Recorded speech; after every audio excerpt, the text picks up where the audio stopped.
Okay, good morning. We are going to call the meeting to order at this time, and I'd like to ask that you stand for invocation. Please remain standing as we will perform the Pledge of Allegiance to the United States of America and our Texas flag. Anyone would like to volunteer for prayer this morning? Good. Commissioner Mattis?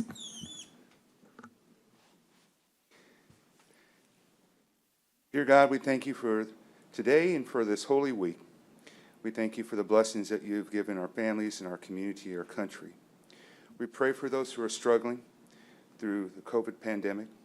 We pray for those who are still struggling from recovery of storms that hit our community. We pray today, Lord, as this special holy day, that you give us the chance to work for this community, as you always have, as humble servants. And even though through differences we can find a solution to serve the people you have called us to. In your holy name we pray. Amen. Amen. I pledge allegiance to the flag of the United States of America and to the republic for which it stands, one nation, under God, indivisible, with liberty and justice for all. Honor the Texas flag. I pledge allegiance to thee, Texas, one state, under God, one and indivisible.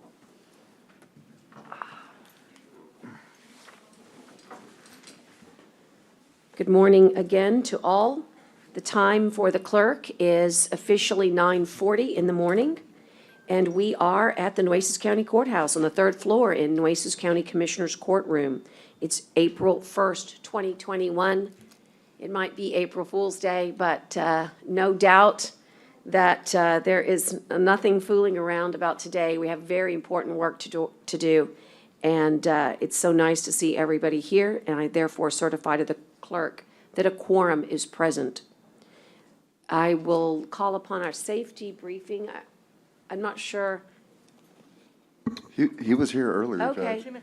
Well, if it's all right, I'll just from the dais let everybody know that we continue to practice our COVID-19 safety protocols and that we will have Tyner call 911 in case of an emergency. Please remember, in case of an emergency, to not use the elevators, but to use the stairwells and follow the appropriate local officials and muster in the parking lot. We also have a device outside for the purposes of, in case we should have an unfortunate situation with a heart coronary issue. And so those devices are located in the hallway as well. If there is any other concerns with regards to safety, I'd ask that you speak now. Okay, hearing none, we'll proceed on to public comment. And Tyner, you've got a few folks for us this morning. Right. Good morning, Jason. Welcome. Morning. Hello, good morning. How Hi. are you? Great. Jason Green, General Manager, Richard M. Borchard Regional Fairgrounds.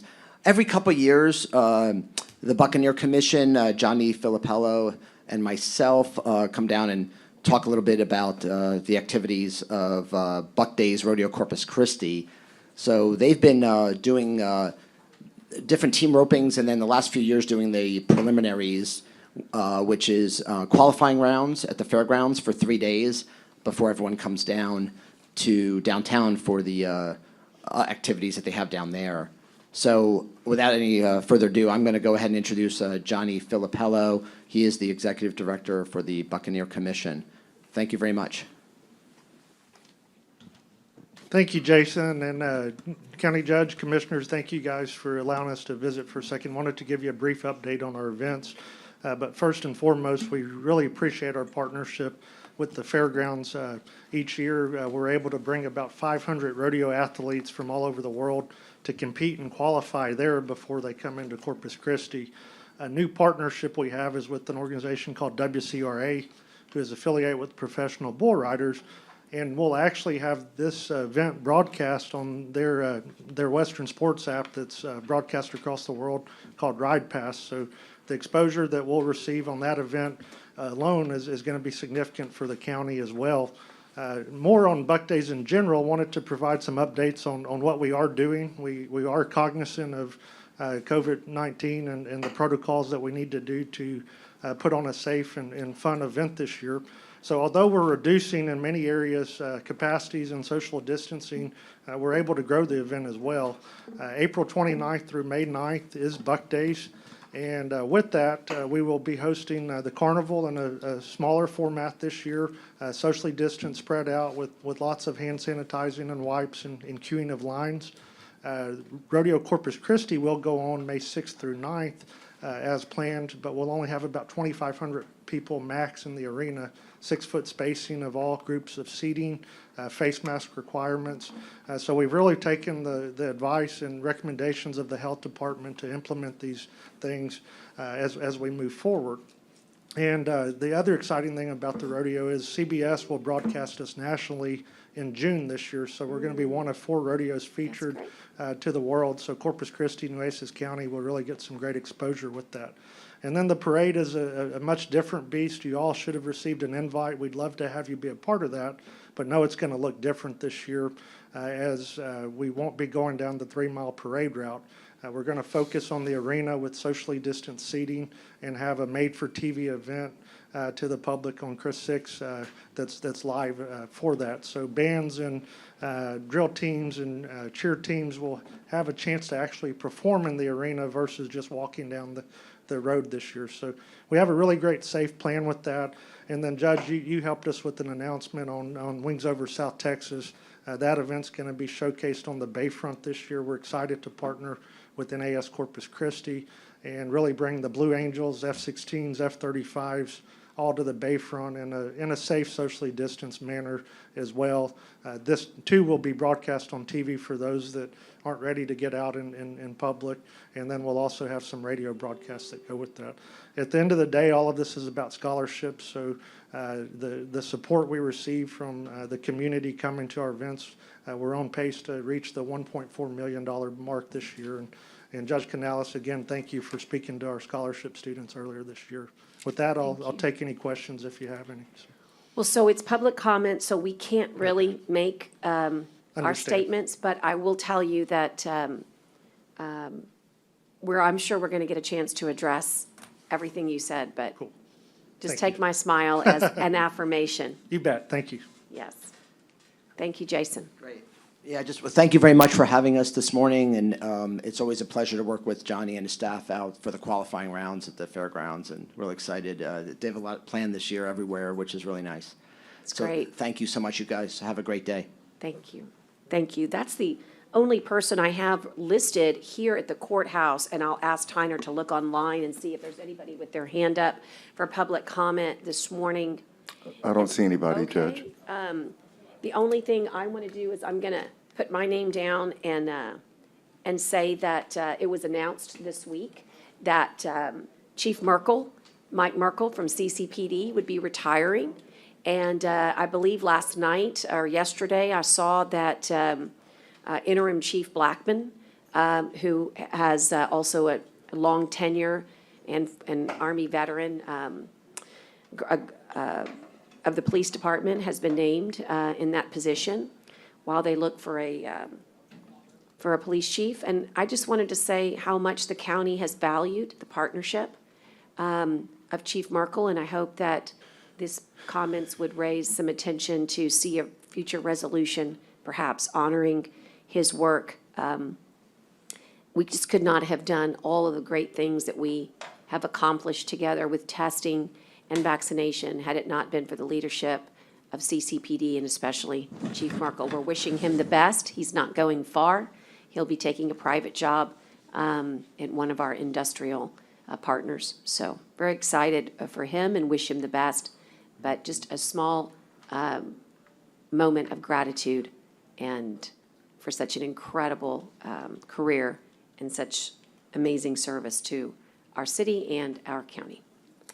Okay, with that, no others, right, to acknowledge at this time? Looks like we're ready to proceed on to the, we have one resolution that Tyner will help us with. It's the Child Abuse Prevention and Awareness Month coming in April. Today is the first day of April, hard to believe, but you blink and first quarter of the year is gone. And so he's going to call them in. Judge, John Lennon and others are going to join us for this. Okay, welcome. We were going to do this the first meeting in April, but since we scheduled one for April 1, we thought we'd highlight this at this time. Understood. I'll begin. Whereas the tragedy of child abuse may afflict American children in different ways. Abuse may occur physically, sexually, and emotionally.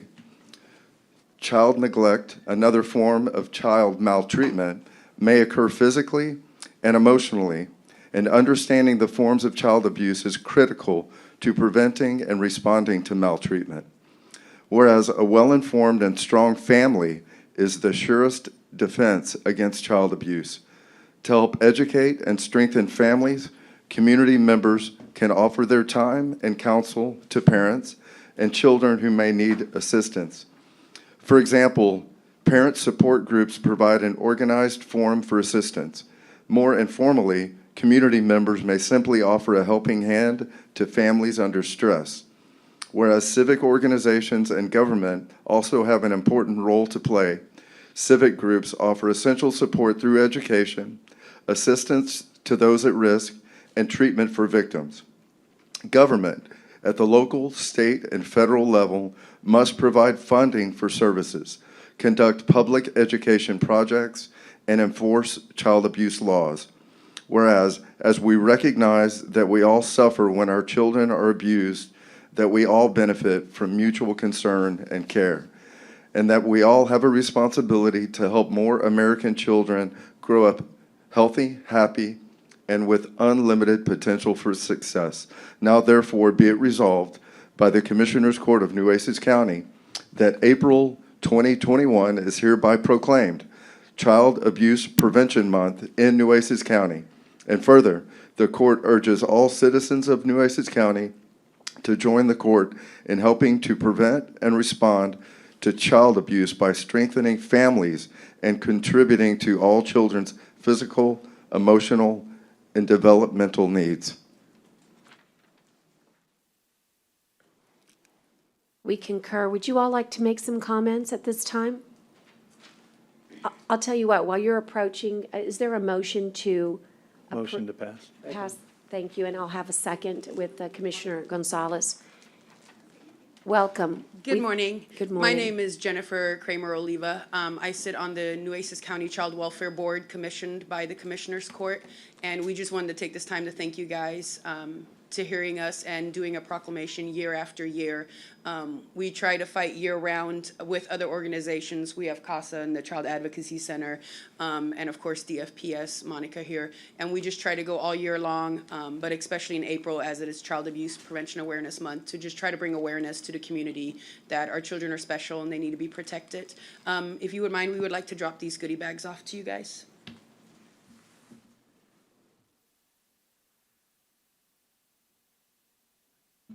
Thank you very much. How are you? Thank you so much. Thank you, ma'am. Thank you.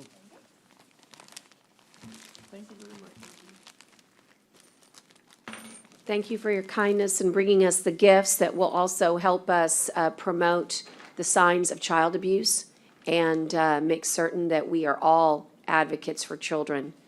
I think that the work that you do is not only just vital to our community, but clearly is God's work. I mean, you are protecting the most vulnerable amongst us. So I'm eternally grateful that you represent us so very well. And we thank also your partner agencies, CASA and Child Advocacy. Commissioners, I know that there's probably so much to say. Would you all like to make some comments this morning? Judge, just quickly, I want to say thank you for everything that y'all have done and that you do on a regular basis. Having worked in that field for a long, long time, I know the dedication that all of you put in and how difficult it is.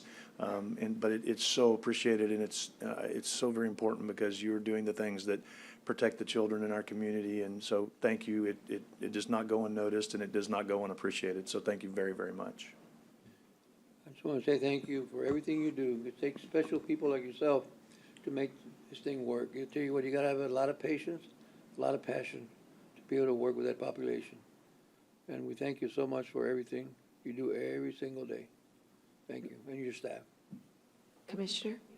Thank you for being advocates. Thank you for all you do to bring awareness throughout the year, but especially this month. And it's always great to see so many familiar faces.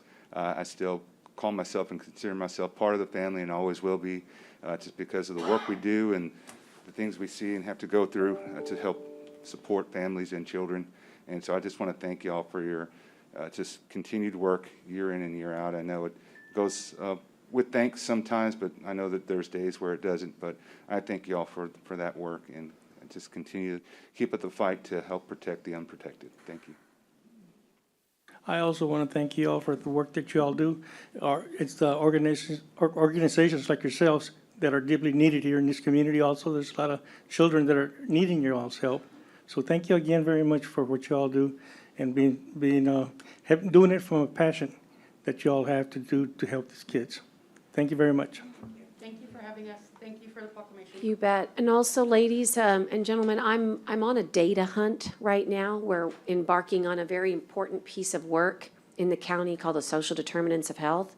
And it just dawns on me that I don't think I've captured any data that, unless I might have missed it, but would like to reach out to you. The data could really help us understand the social determinants of these children who grow up in homes where they've been abused, and this unfortunately creates ripple effects throughout their lives. And that could be a ripple effect both psychologically and physically. And so I think that if it's all right, if you will please just stop by my office on the way out, give me whoever wants to work with me on the data piece. Again, we're very cognizant of HIPAA, and we've done this now with almost every other clinic in town, but it just, all of a sudden, a light bulb went off that we'd really like to be able to capture. And I know sometimes it's quite painful to recognize that there's so many abused in our community, and we don't want to look in the mirror, but it's absolutely essential and will also provide us an opportunity to get more grants and more dollars here. And so I don't want us to be afraid of what we might see. I want us to be afraid of what we don't know. So, most grateful. Thank you. Thank you. Appreciate it. Okay, at this time,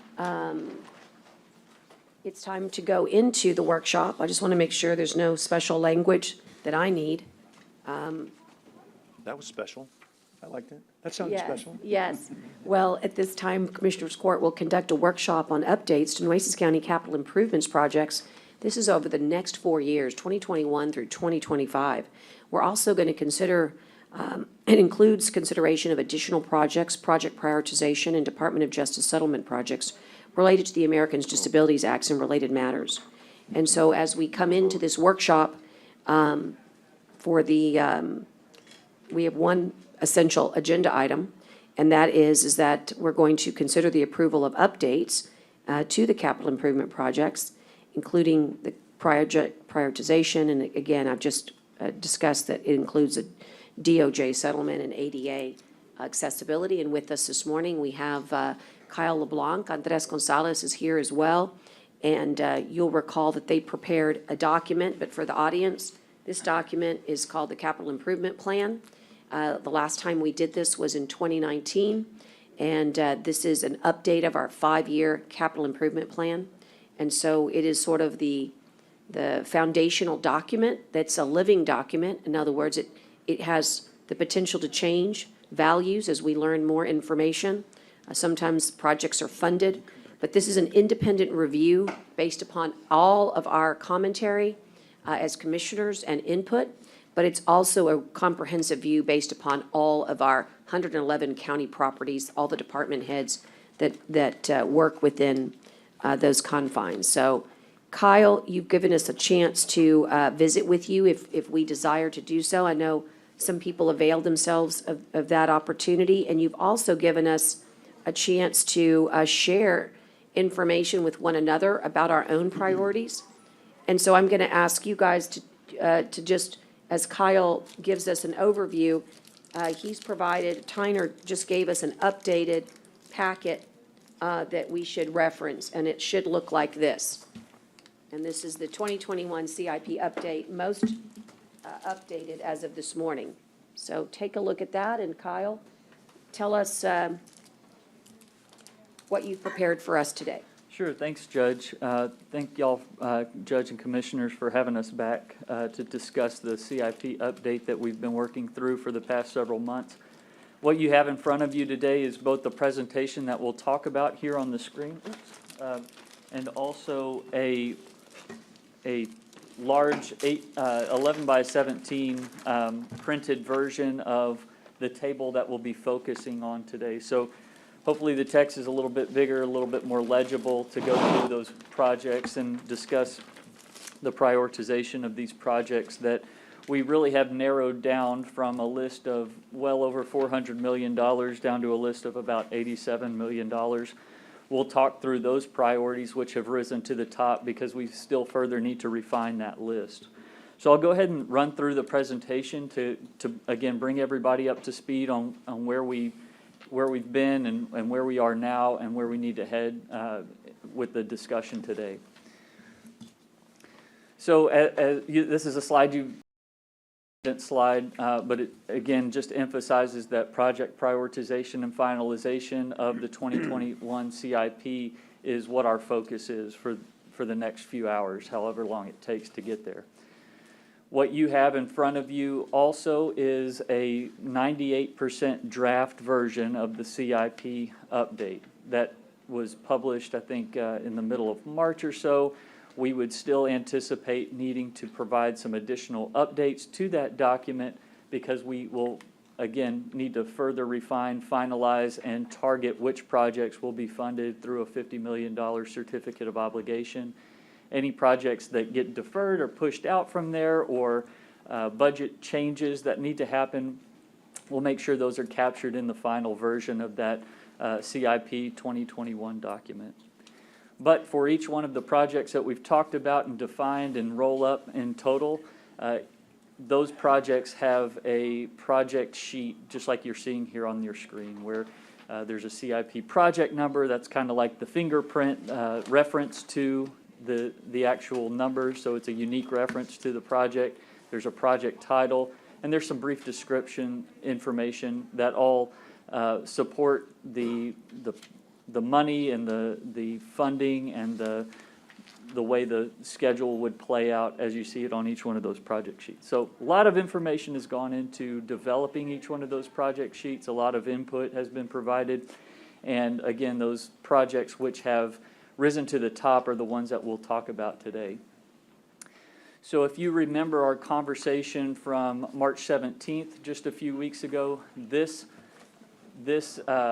table that we're looking at here on our screen was the list of the projects that had risen to the top. The total there was $90,748,000. What we'll show you today is based on the conversation during court that day, what changes have been made to the subsequent slides and the tables that you'll see there. So during court on March 17th, we went through this list. Judge offered up some discussion points for each one of these projects that we talked about. So the first project that we talked about that has been reduced in the total amount of funding needed from COs of 2021 is County Road project number 20-04. That's the London Road project grouping of CR 22 and 49. We had budgeted $103,000 for that. Commissioner Chesney has committed funding from old COs to fund some materials testing that needed to happen for that project. So that number, $103,000, has been drastically reduced down to about $10,000 so that we can still have some budget left over if additional funding is needed. And we can talk more details about what might be needed in that $10,000. The next project that we have reduced in the total amount since March 17th is the McKenzie Jail Annex generator. The total that we had shown on March 17th was what we'd anticipate the full funding amount needed to be to complete that entire project. We've since reduced that amount by what the county is expecting to get through grants and a 25% match that the county has through old certificates of obligation. So that number will go down, as you'll see in the next slides. We talked to Kathy R. Blattner about the disaster response refrigerated morgue trailer. That $90,000 is coming off the list based on her feedback that we received.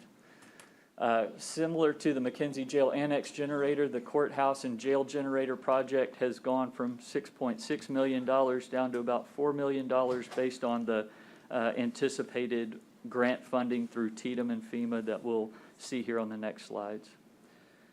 Courthouse security stations, Judge committed to funding that work through her funding source, so we've taken that project off the list, or that funding total off the list. And then the badging system for CBRAC in Nueces County, after some discussions with Ms. Mecklemore, she said, let's go ahead and remove that from the list because we would fund that project through other funding sources and not COs. So what you'll see in transition from slide 4 to slide 5, and what you have on that 8.5 or that 11 by 17 sheet in front of you is a reduction from 90 million to about $87.3 million. Any questions so far? You good? All right, we'll move on to the next slide. You have a 66775 in the courthouse and jail generated, but here you got 5. Yes, sir, that's the reduction due to the grant funding contribution through TDM and The ones on FEMA. here is already the reduction? Yes, sir. Okay. So what you see on this slide, and again, we've provided a more zoomed-in version or a printed version for your use, is that cost that we've gone from $90.7 million down to the $87 million. Still some work to do, but we'll go through the details of what we currently show on this slide. So this updated list that you have in front of you, something to point out that we didn't specifically discuss an amount for during the March 17th presentation, but we have since received some updated information from Public Works, is the IRT materials for county road projects. That total is shown on CR 22-04, which is called County Road IRT Materials. That amount is $540,055. And I'd like to just add here that you might be wondering about equipment, and I did speak with Juan this morning just to confirm that the equipment is not necessarily something that we would have to provide, although I do want to pose a caveat that a year ago, before COVID, we were going to have to supply the equipment. So if the equipment's not available to the Army, then they often look to the county. And, but having said that, Juan believes that this amount is for materials only, and that's all that would be needed at this time. The other, so I just wanted you to know that it does not contemplate equipment because that's what we believe today. I think they said they bring it down or they rent it. Or they Correct. rent it. So that should be a comprehensive total. Go ahead, Kyle, forgive the interruption. No, it's a workshop. That's what we're here for. So you'll see on this table that based on our previous slide where we slashed through some numbers and reduced some amounts and zeroed out some, you'll see those $0 amounts on this table that you both see on your screen and this sheet that you have printed in front of you. And in addition, it includes the $500,000 for the IRT road project. So comprehensively, with the addition of the IRT materials and the reduction in several of these projects down to zero or a greater reduced amount, we're at a $87.3 million total bottom line. Judge, can I just make a quick comment? I've had a couple of people ask me, and I just want to clear it up for the record. Sure. A couple of people have asked me and said, because there's an agenda item posted in May, and I guess that's I can't remember what it was, it was talking about the bonds, and we have passed these, we've posted the notice of intent, we have passed the resolution, these bonds are moving forward, but then there are some legal things that you have to do. You have to Correct. publish it, and you have to go out and do things. So the status is, these have been passed but not issued. That's correct, and there was a timeline I could provide to you.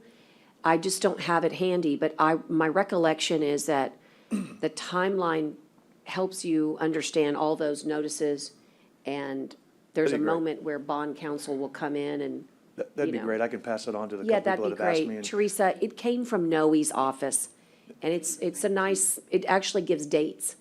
Yeah, if you would just email it to me whenever you get a chance, and I'll That'd be email it out. great.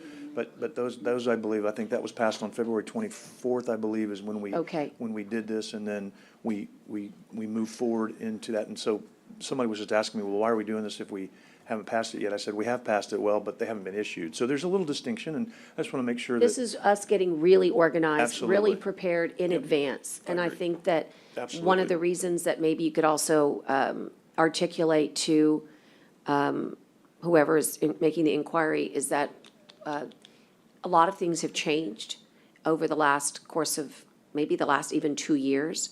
Heck, over the And last 2 weeks, Judge. I mean, it changes so fast. I mean, Right, It's just crazy. right. But I was saying even at both the legislature, and there's such a, there's a new feeling that the more organized you can be, the covenant that you make with the taxpayer is strengthened by these types of predetermined projects. And that's actually verbiage from a case. There's a covenant that's sort of expected, that when you do these COs, that you are specifying not only through your notice as to your CIP and you attach the CIP, but if you're able to say, look, these are the priorities that the Commissioners Court put forth, they really like that. The Attorney General has issued opinions saying how important that is. I don't know. I think that might be a good explanation of why we're doing it. Yeah, absolutely. Thank you.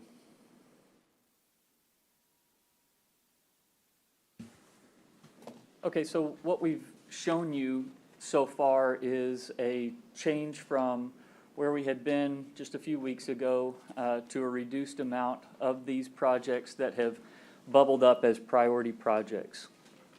We're at that $87 million mark, but we need to reduce our project list from $87.3 million to $50 million. So what we have to do, what's in front of us, is to cull this list. And so over the past several weeks, several of us have talked and discussed prioritizations. We've received some information from you. And so on the next few slides, we'll talk about some of the first slide we'll talk about and show is kind of what's minimally required. The things you've got to do, you've got to fund out of this $50 million. And we'll talk about those first.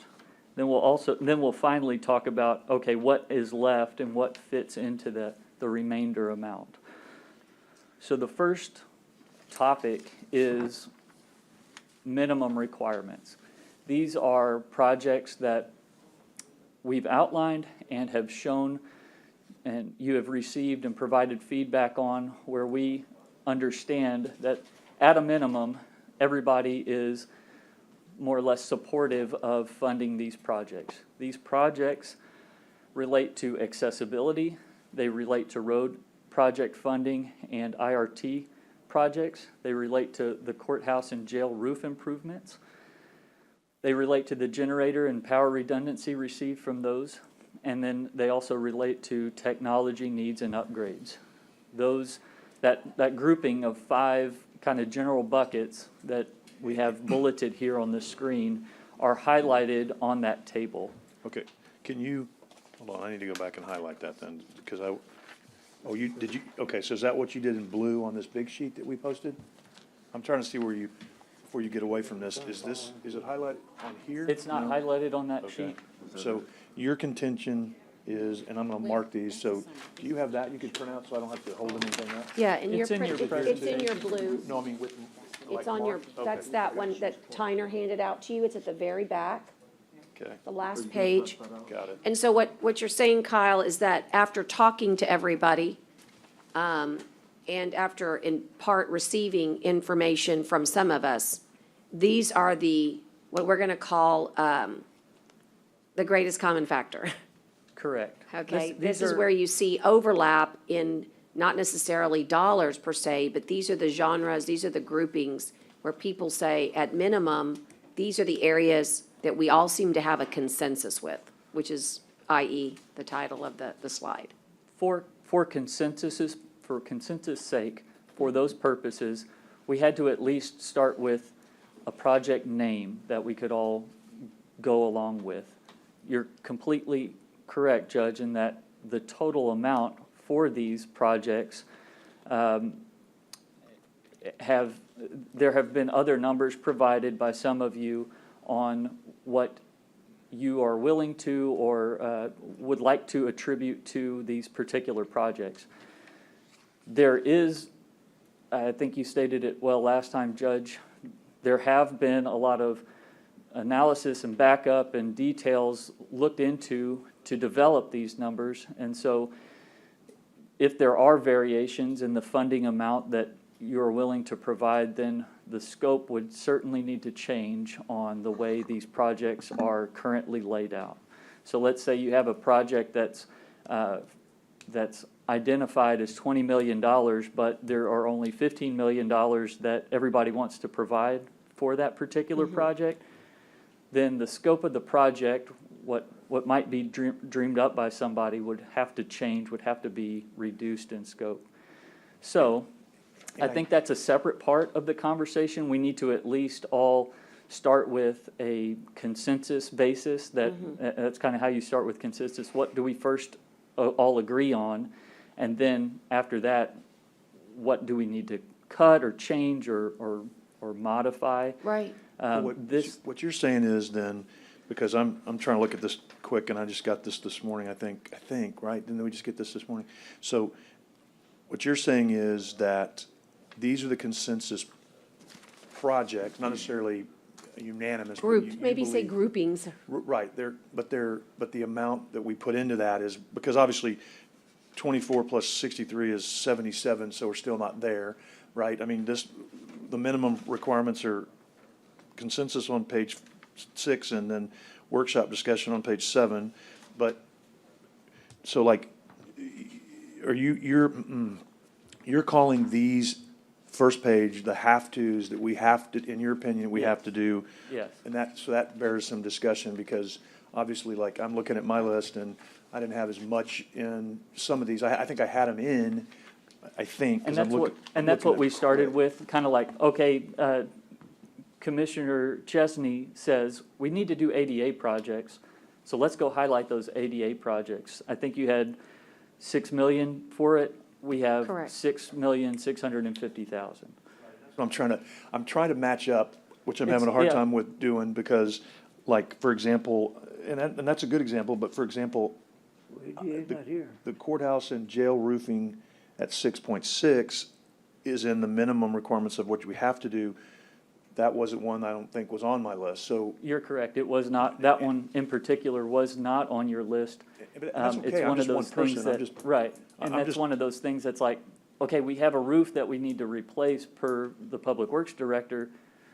Are we not going to replace the roof just because it's not on everybody's list? Well, or are we going to, alternatives are always, and I'm not saying we wouldn't do it, but I'm just using this as an example.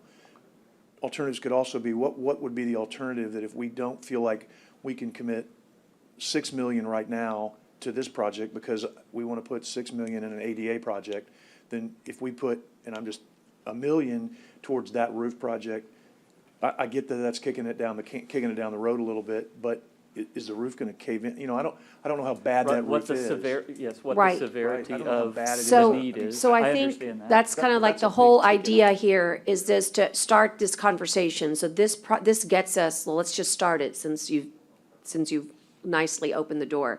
So let's start with accessibility, because needs to be a workshop where we talk with one another. So on accessibility, I'm unaware of any of us, but this is your chance to say whether or not you think that accessibility would not be considered a priority project. I think the background here is that accessibility is, if we did everything we're supposed to do under a Department of Justice document that requires us to do it, the estimate is $6.625 million. So I think that's where we start our conversation, is that I don't think there's a quarrel that ADA is important. The question is that the 6.6 million is required to do all of it.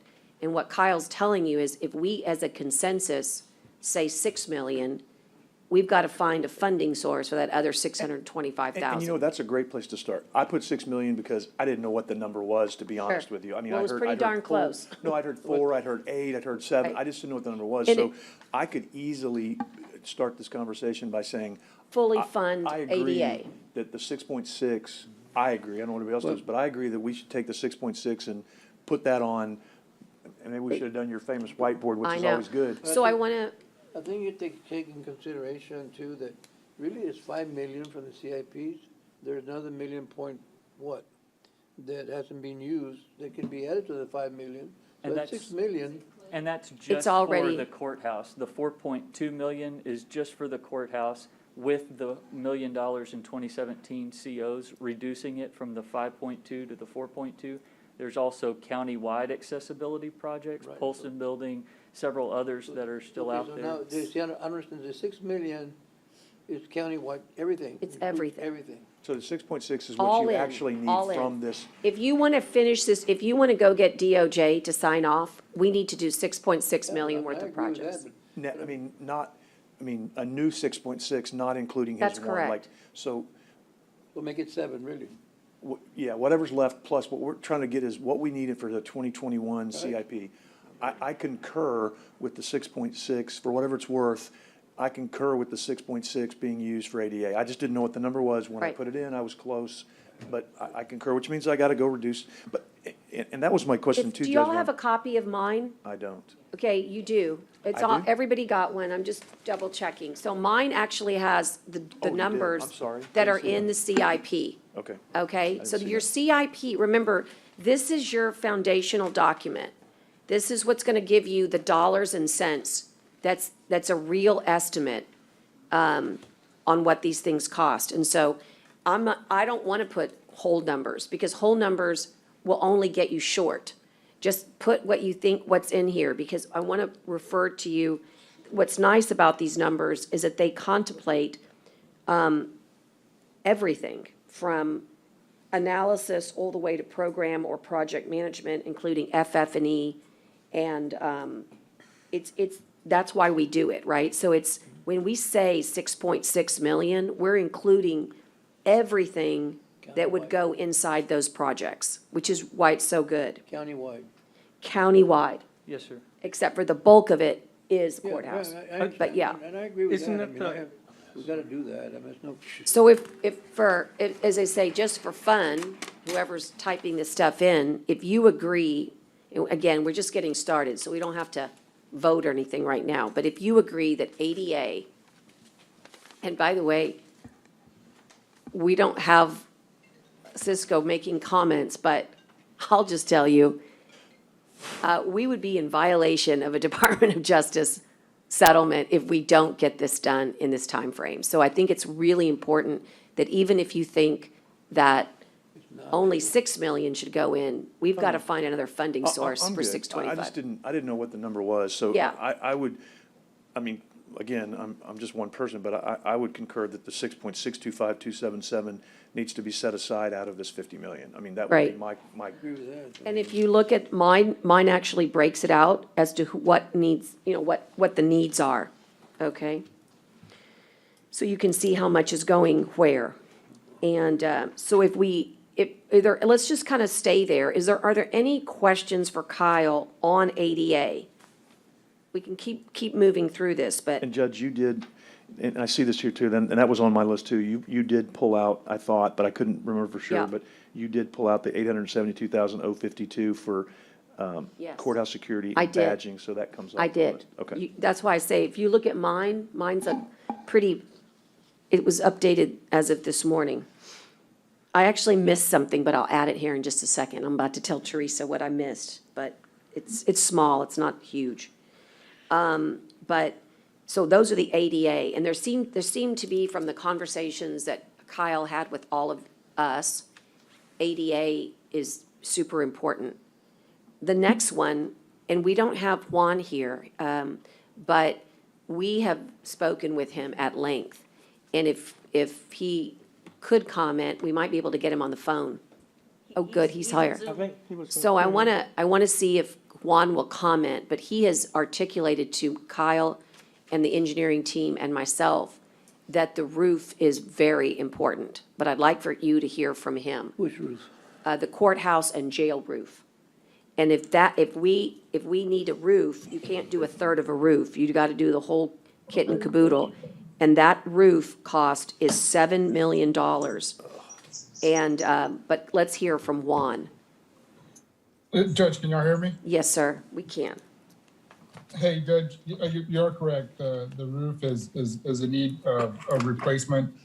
And I recommended it because right now that we're doing the exterior veneer reconstruction, it would be wise to close the envelope of the building. And by doing this, during the heavy rain events, we do get water that goes underneath the barrier that we have right now for the roofing system. And we do need a judge. I would recommend replacement. And just to be clear, and I think I already know the answer, but it's kind of softball here, but one of the things that's important to understand, it's the courthouse and the jail. And when you do that, you replace the atrium skylights because they leak as well. Is that correct? That's correct, Judge. Okay. Yes, that is correct. And how old is that roof, Juan? That roof is about, I'm estimating a little bit over 12 years old, Commissioner. And we're replacing a roof after 12 years? That's pretty quick. Most roofs last Yeah, 20 to 30 and years. Commissioner, I think what's happened is because of the facade that's been falling on the roof itself. Because of the what? The what? We do have a lot of, The facade, the travertine that's been falling on the roof. it's Go created a ahead. lot of, it's created a lot of some damages to it. And we keep having to go in there and doing some patching on the existing roof. And so it's kind of hard to determine where these leaks come from the roof. So that's the reason why I would recommend replacing the whole roof. That's a little harder for me because I'd really like to put that one aside because we could spend, I'm struggling with the fact if that's a 12-year-old roof that we're having to redo it already. And I would really like to spend a little time investigating that some more Well, because. so we have had, that's we have tough. had a roofer come in. Is that correct, Juan? You have had somebody look at it? Yes, ma'am. We had some roofer come in, Judge, and we can get a report from. Could we get a report, please? And just so you know, we don't have to make that decision today, but the one thing that you should know is obviously this is all subject, a subject of our litigation and our insurance claim. And so this is why, literally, and it doesn't just leak, it's almost like it rains inside the building when it rains. So. It's kind of crazy. So there's also, sometimes there's warranties on roofs and again, So we've looked at all of that. There's no warranties. Is that correct, Juan? The warranty has expired, Commissioner. Right. Expired. We looked If I'm at not it. mistaken, I think it expired about 3 years ago or something like that. I'd like to just set, if that's okay, because. Absolutely. I just want you to know, pill to all your swallow. questions, No, no. we had the same ones. Yeah. And I mean, it's painful, but that's why one thing leads to another. I mean, it's like a domino, right? The building envelope being compromised and the wind and weather events of Hurricane Harvey Well, and have here- created a real problem, much- so. How about the jail? One, how old is the new jail? How old is the? You mean the roof?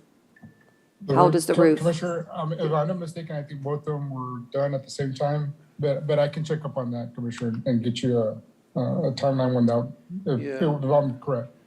I don't know about the new jail, but having to need a roof because, I don't know, I just, yeah, in the patch, can you, is there any way you can show us like where, like in the, where these things fall and they break something else? Is there any way you can show us where this? Yeah, Where the problems are? Juan, we have all those pictures that we submitted for the insurance claim. let me We ask you can this. show Yes, we can get, Juan, we have can get you you- some pictures, Commissioners and Judge. So is the And Juan, insurance, oh, sorry, I'm sorry. so is the insurance gonna, so there's a possibility we might get some insurance money from it? It's possible. One,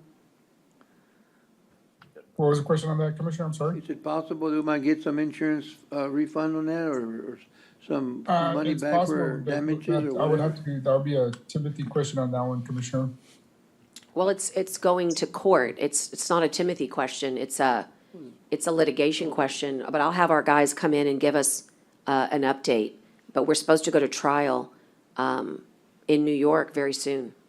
Can I also, I recently bought an old building that had a similar situation in the sense that it was a roof that shouldn't have needed to be replaced, but it was a flat roof, didn't have the pitch, it wasn't done correctly, but I was able to get with a roofer that they have and I don't know if this has been looked at, Juan, but it's, and I'm simplifying it, I don't know what it's called, but it was like a silicone seal. It's a roof and- coating. And it added 20 years to the life of my roof, and it was a tenth the cost of what that new roof would have cost. So I'd really like to look at some alternate measures, especially since that's only a 12-year-old roof, and I understand that there's damage, but I'd like to look at some alternate measures on this one before we move forward, because So how about if we I've- let plus I- Juan bring us back some good information on that? Kyle knows what you're talking about. Yeah. Kyle, And it's- you can also help it's in that. very effective stuff. Excuse me, Juan, was it the same roofer that did both buildings? If I'm not mistaken, Commissioner, it was the same roofer, Commissioner. I think it's a Pinnacle roof. It's Pinnacle Roof, yeah, that's the one. Yes, it's an overlayment. It's an like a barrier. What you have on the courthouse is I was here, single I was here ply. when they did those roofs, and the guy told me that was the best one around, because, they lay it, and it's torch, okay? So myself, maybe all that damage, made it leak, but, I talked to the guy one time, and he said, man, you won't have to replace this roof for a long time, so Well, let's agree that that the roof is very important and that we need to get some backup documentation. And how about if we leave it at that? That if it comes back that we need a new roof, well, we'll need a new roof. And if it comes back that we have alternatives, that'll be wonderful because there'll be alternatives. How do y'all feel about that? Yeah, I'd really like to look at those alternatives, because Right. I think there are alternatives to Yeah. preserving fairly, not new, but fairly, Well, not old all roofs. I know is that you and I are not roofers, so let's get one in. Let's get a roofer to really tell us all of those things and tell him that we're concerned and that there might be, I mean, Juan, you're hearing it, right? Yes, ma'am. We'll take care of it, Judge. Okay. Yes, sir. What would be We'll good- get you some background. What would be good is to get someone, and I don't mean this negatively, but obviously, if maybe we should hire someone that's not going to be the person who does the roof, so that we get a good independent look at it, because obviously, sometimes people they say Yeah. we need something because they want the work. I don't know how to say that any more correctly. So Somebody- guess where you're in luck? Where am I in luck? They're here in the room. They're called Kyle LeBlanc and JP Crom. Right. Can You y'all- guys can do that. That's what they do. They can help us with an independent Can you do that? look. Can you do that as an independent look, saying, I mean, do you have enough expertise in roofs? And I don't mean that rudely, I'm asking the question. I do not personally, No, but we okay, can help. that's. But they can somebody in find you- somebody. Because that would be really nice to have, not just some roofer that might be looking to get the work, no offense to roofers, but to have someone come in and just, like you, or if we have to pay someone that says, you're not gonna be the roofer, we're gonna pay you $5,000 to do an analysis or whatever it costs. Give us an honest opinion, can this roof be preserved with the silicone, whatever that they used on mine? And if that can't be, then tell me why, because what We my have roofer several told me on this industry, roof was. we have several this- industry contacts that we can. Yeah, this is Get good in stuff touch with. that's on my roof. It better be, because. Michael's gonna give us a little background. Go So, ahead. I believe when we went after Harvey, we hired a company to come in and evaluate all the county's roofs. And I believe Timothy worked with that company, and it might have been Castro Roofing, if I recall. And so there's somebody out there that had done some work in this area. Yeah. I don't know if they provided a report to Juan. That's why I'd like Juan to look and see what we've got. And- Yeah, I think we have some, we should have some reports from Castro also, Judge and Commissioner. Is this a flat roof or And what is- is it? Is this the roof? On all roofs, you have flat roof. The roof on the courthouse is a single-ply roof, which is kind of like an above-ground swimming pool material. You have pavers on top of roofing on the first floor of the courthouse. You have a modified bitumen roof on the old jail, and you have a built-up roof on the new jail. So those four different roofing types that would need to be analyzed. Yeah, and I believe that, Kyle, correct me if I'm wrong, but that roofing material that's on the top of the tower, and on top of the jail is one that is subject to puncture, issues. Is that true? I You know- see that from time to time on a single-ply roof. I know when we, did the walk around for that roof, the first time we bid it out, the folks were not allowed to wear high heels. That's correct. On that roof because of the. It the almost looks potential like an damage. elastomeric finish on it. I don't know. If you've ever been in an above-ground swimming pool, it's kind of like the same material. It Yeah. holds the water, or it's intended to hold the water, but it's single ply, which just means it's like a sheet that they lay. There's no pitch on these roofs? They're all flat? I assume there might be a few crickets which help divert the water to drainage, but It's I'm not pretty sure flat. exactly. It is Yeah, pretty it's just flat. really flat. Really, And when I we- look at this process, and I can get it later for you, because it's exactly what mine is. It's a flat roof. They didn't do it right. They didn't put the pitch on it. That's the reason that it was holding more water than it should. This silicone, I can't think of what it's called, but I'll get it for you. But I mean, these roofers came in and were real honest with me, I think, and said, you can do this. I think it'll add 20 years to the life of your roof. Hey, Juan, you know the roofers that did that flat roof over in Bishop too? I mean, they did a real good job, you know?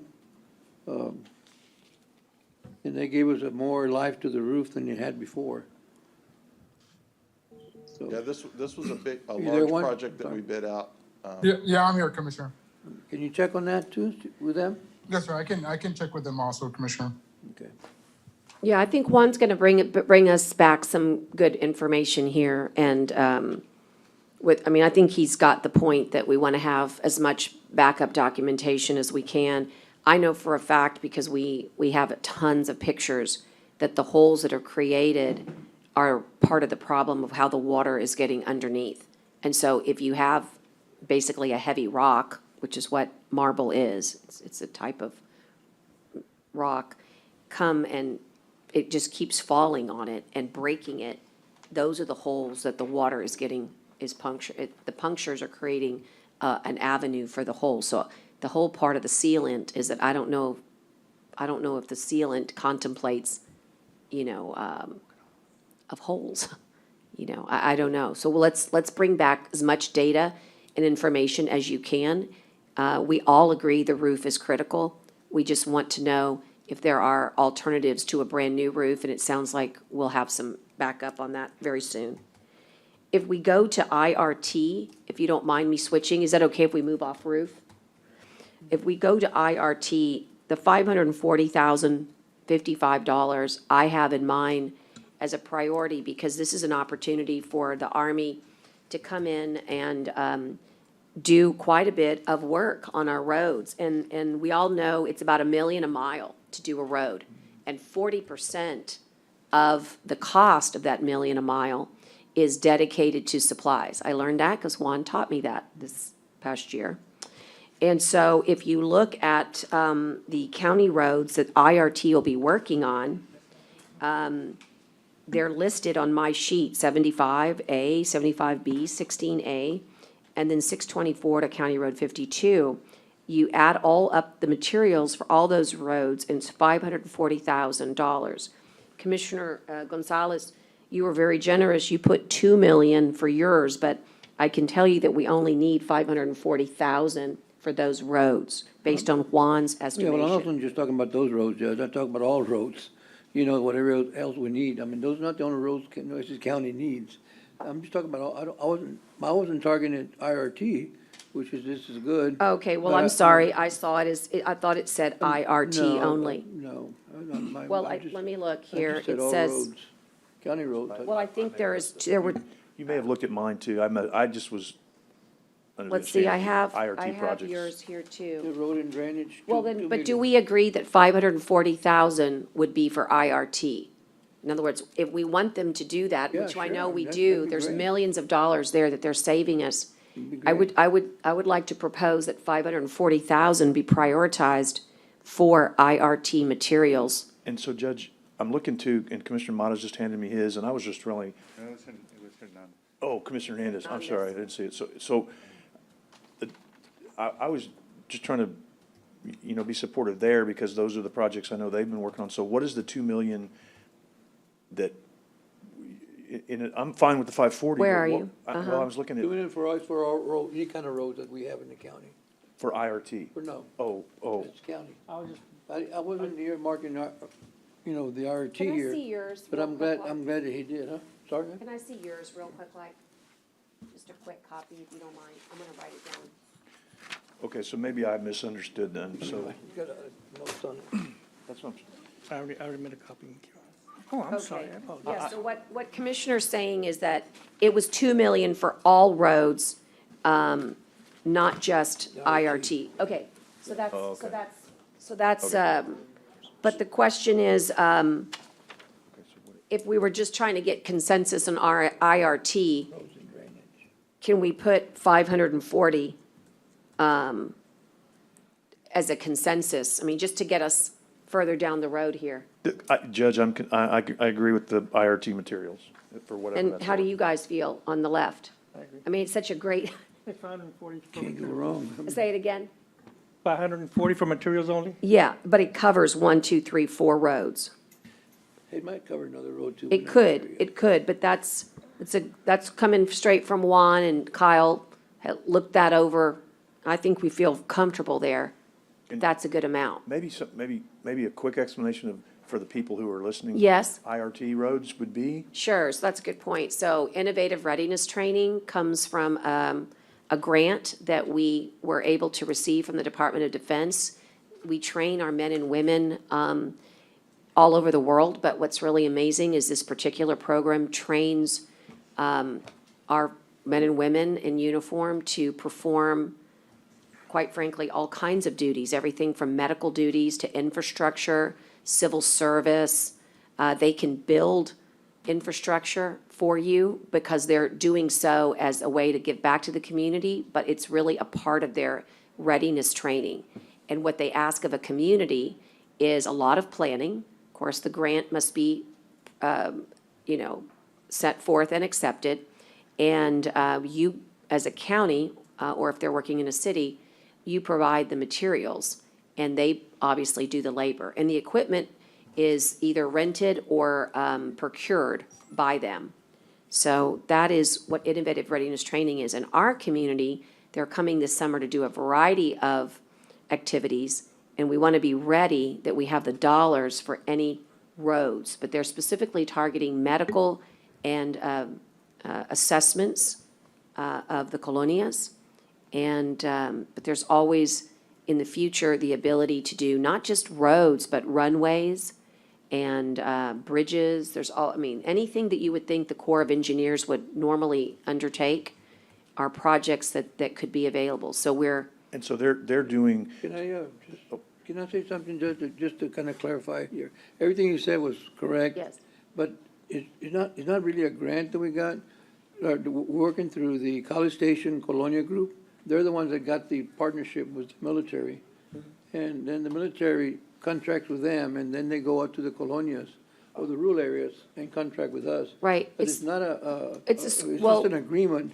And the Marine Corps are the ones that are doing all the roads. The Army's doing the medical, and the Army's also doing the civil. But it's a labor, they provide all the labor, and then, which is a good thing for us. And, but this whole thing comes through the College Station, Colonia. Yeah, it's the Group. School of Architecture, the South Right. Texas Colonia Program. Partners, they're partnered with the military, so we partner with A&M College Station. And they're the ones who open the door to us, right? I mean, Right, gotta give credit to Munoz and his group Oscar.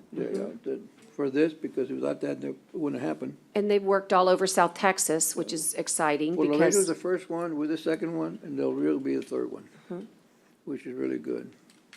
So, and the value that they bring is in the millions of dollars. yeah. and that's what I was gonna say is, this is, and that's why I wanted to kind of pause on this, because we're providing materials, but they're providing the labor, I think, is what. Right. And the Right. equipment to do the work. So this is a really big bang for the buck, and It is. and I'm not, are these roads in the Colonias that they're working on? Well, they're in our county. Different precincts. Right, but are they considered roads that are helping the Colonias areas? Is that what you're saying? Well, 'Cause I would say that Yeah, helps yeah, everybody, they're county but roads. They're county certainly roads. Right. I mean, you it know, targets an area, let's Right. just you say can't go in a that. private road, but you're gonna go in county roads. But right, and so I think it's important to let people know that, because again, we're getting a good bang for our buck there, because we're paying for the materials, but they're paying for the Yeah. labor cost, and And I will say a good that, thing. just in fairness, it's something we'll want to bring up later. I'm not worried about it because I know we can solve it, but we do house them. They will be living for 30 days at the fairgrounds. There'll be both men's sort of makeshift dormitory and women's. And we do need to work out the expense for that, because the fairgrounds, obviously, we have a third-party contractor, but I'm not worried because, again, the value is so high. Man, you can put a dollar amount to it. That we want to make sure that, so that will be something we'll bring back to court as how we pay for the use of that facility for those 30 days. But as you know, that facility is so flexible. It's got showers and, just terrific access and space, and it's got everything you want. 300 medical team, people coming down, doctors and nurses. Right. There are gonna be 100 engineers working on the They even roads. have veterinarians, they have ophthalmologists, Everything. otolaryngologists. It's a comprehensive, Everything's free. yes. So all we Get need to everything do out is. later. They're still working on the logistics and everything. Right. But anyway, the point is that the materials Worth it. are worth it, and I think we should, focus on that piece of it, because it seems like a no-brainer. I'll lock it in.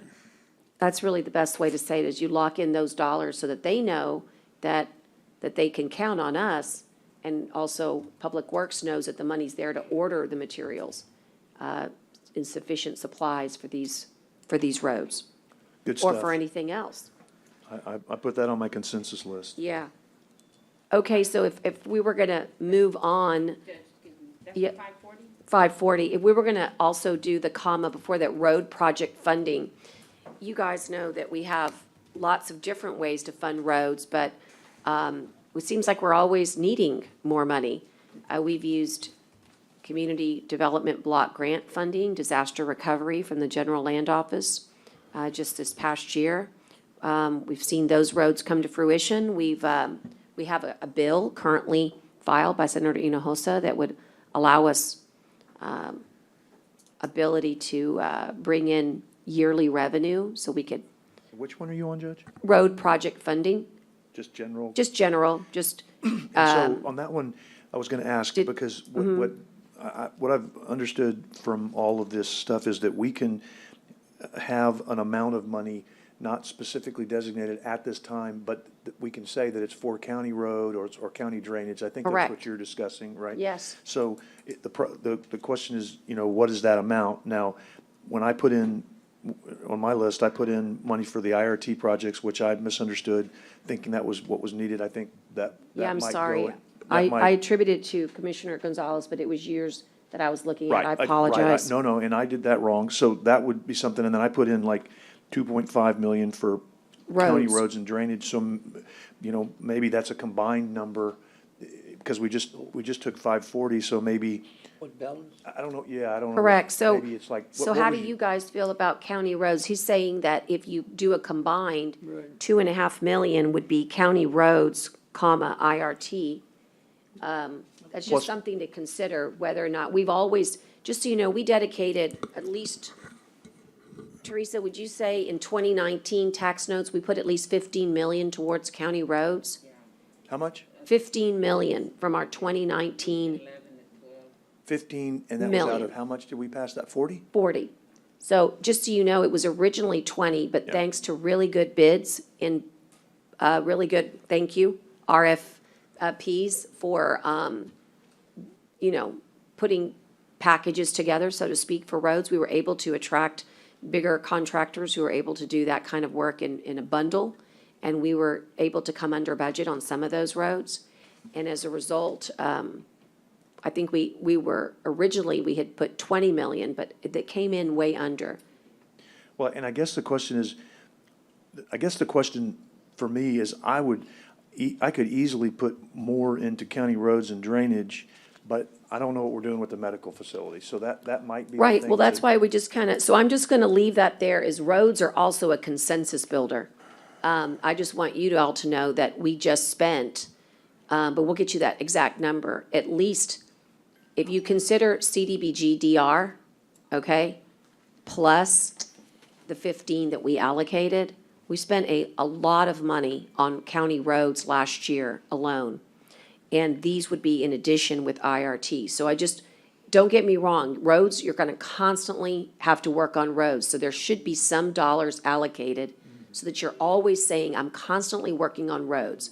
So I love the 2.5 million. I'm just throwing it out there so you can have a feel that 2 is not short, given that we just did 15 to 20. I mean, That's all. if that's a number we can throw in for consensus now and add to later, if we 2.5. have some left over or whatever. Well, we could just do it for now and see how it all shakes out, but what do you guys, how do you all feel about county roads? The proposal is a total of 2.5 million, knowing that 500,000 is IRT. And again, these are all flexible.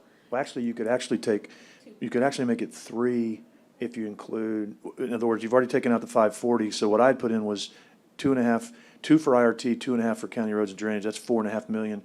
About 600 of that, say, has come out.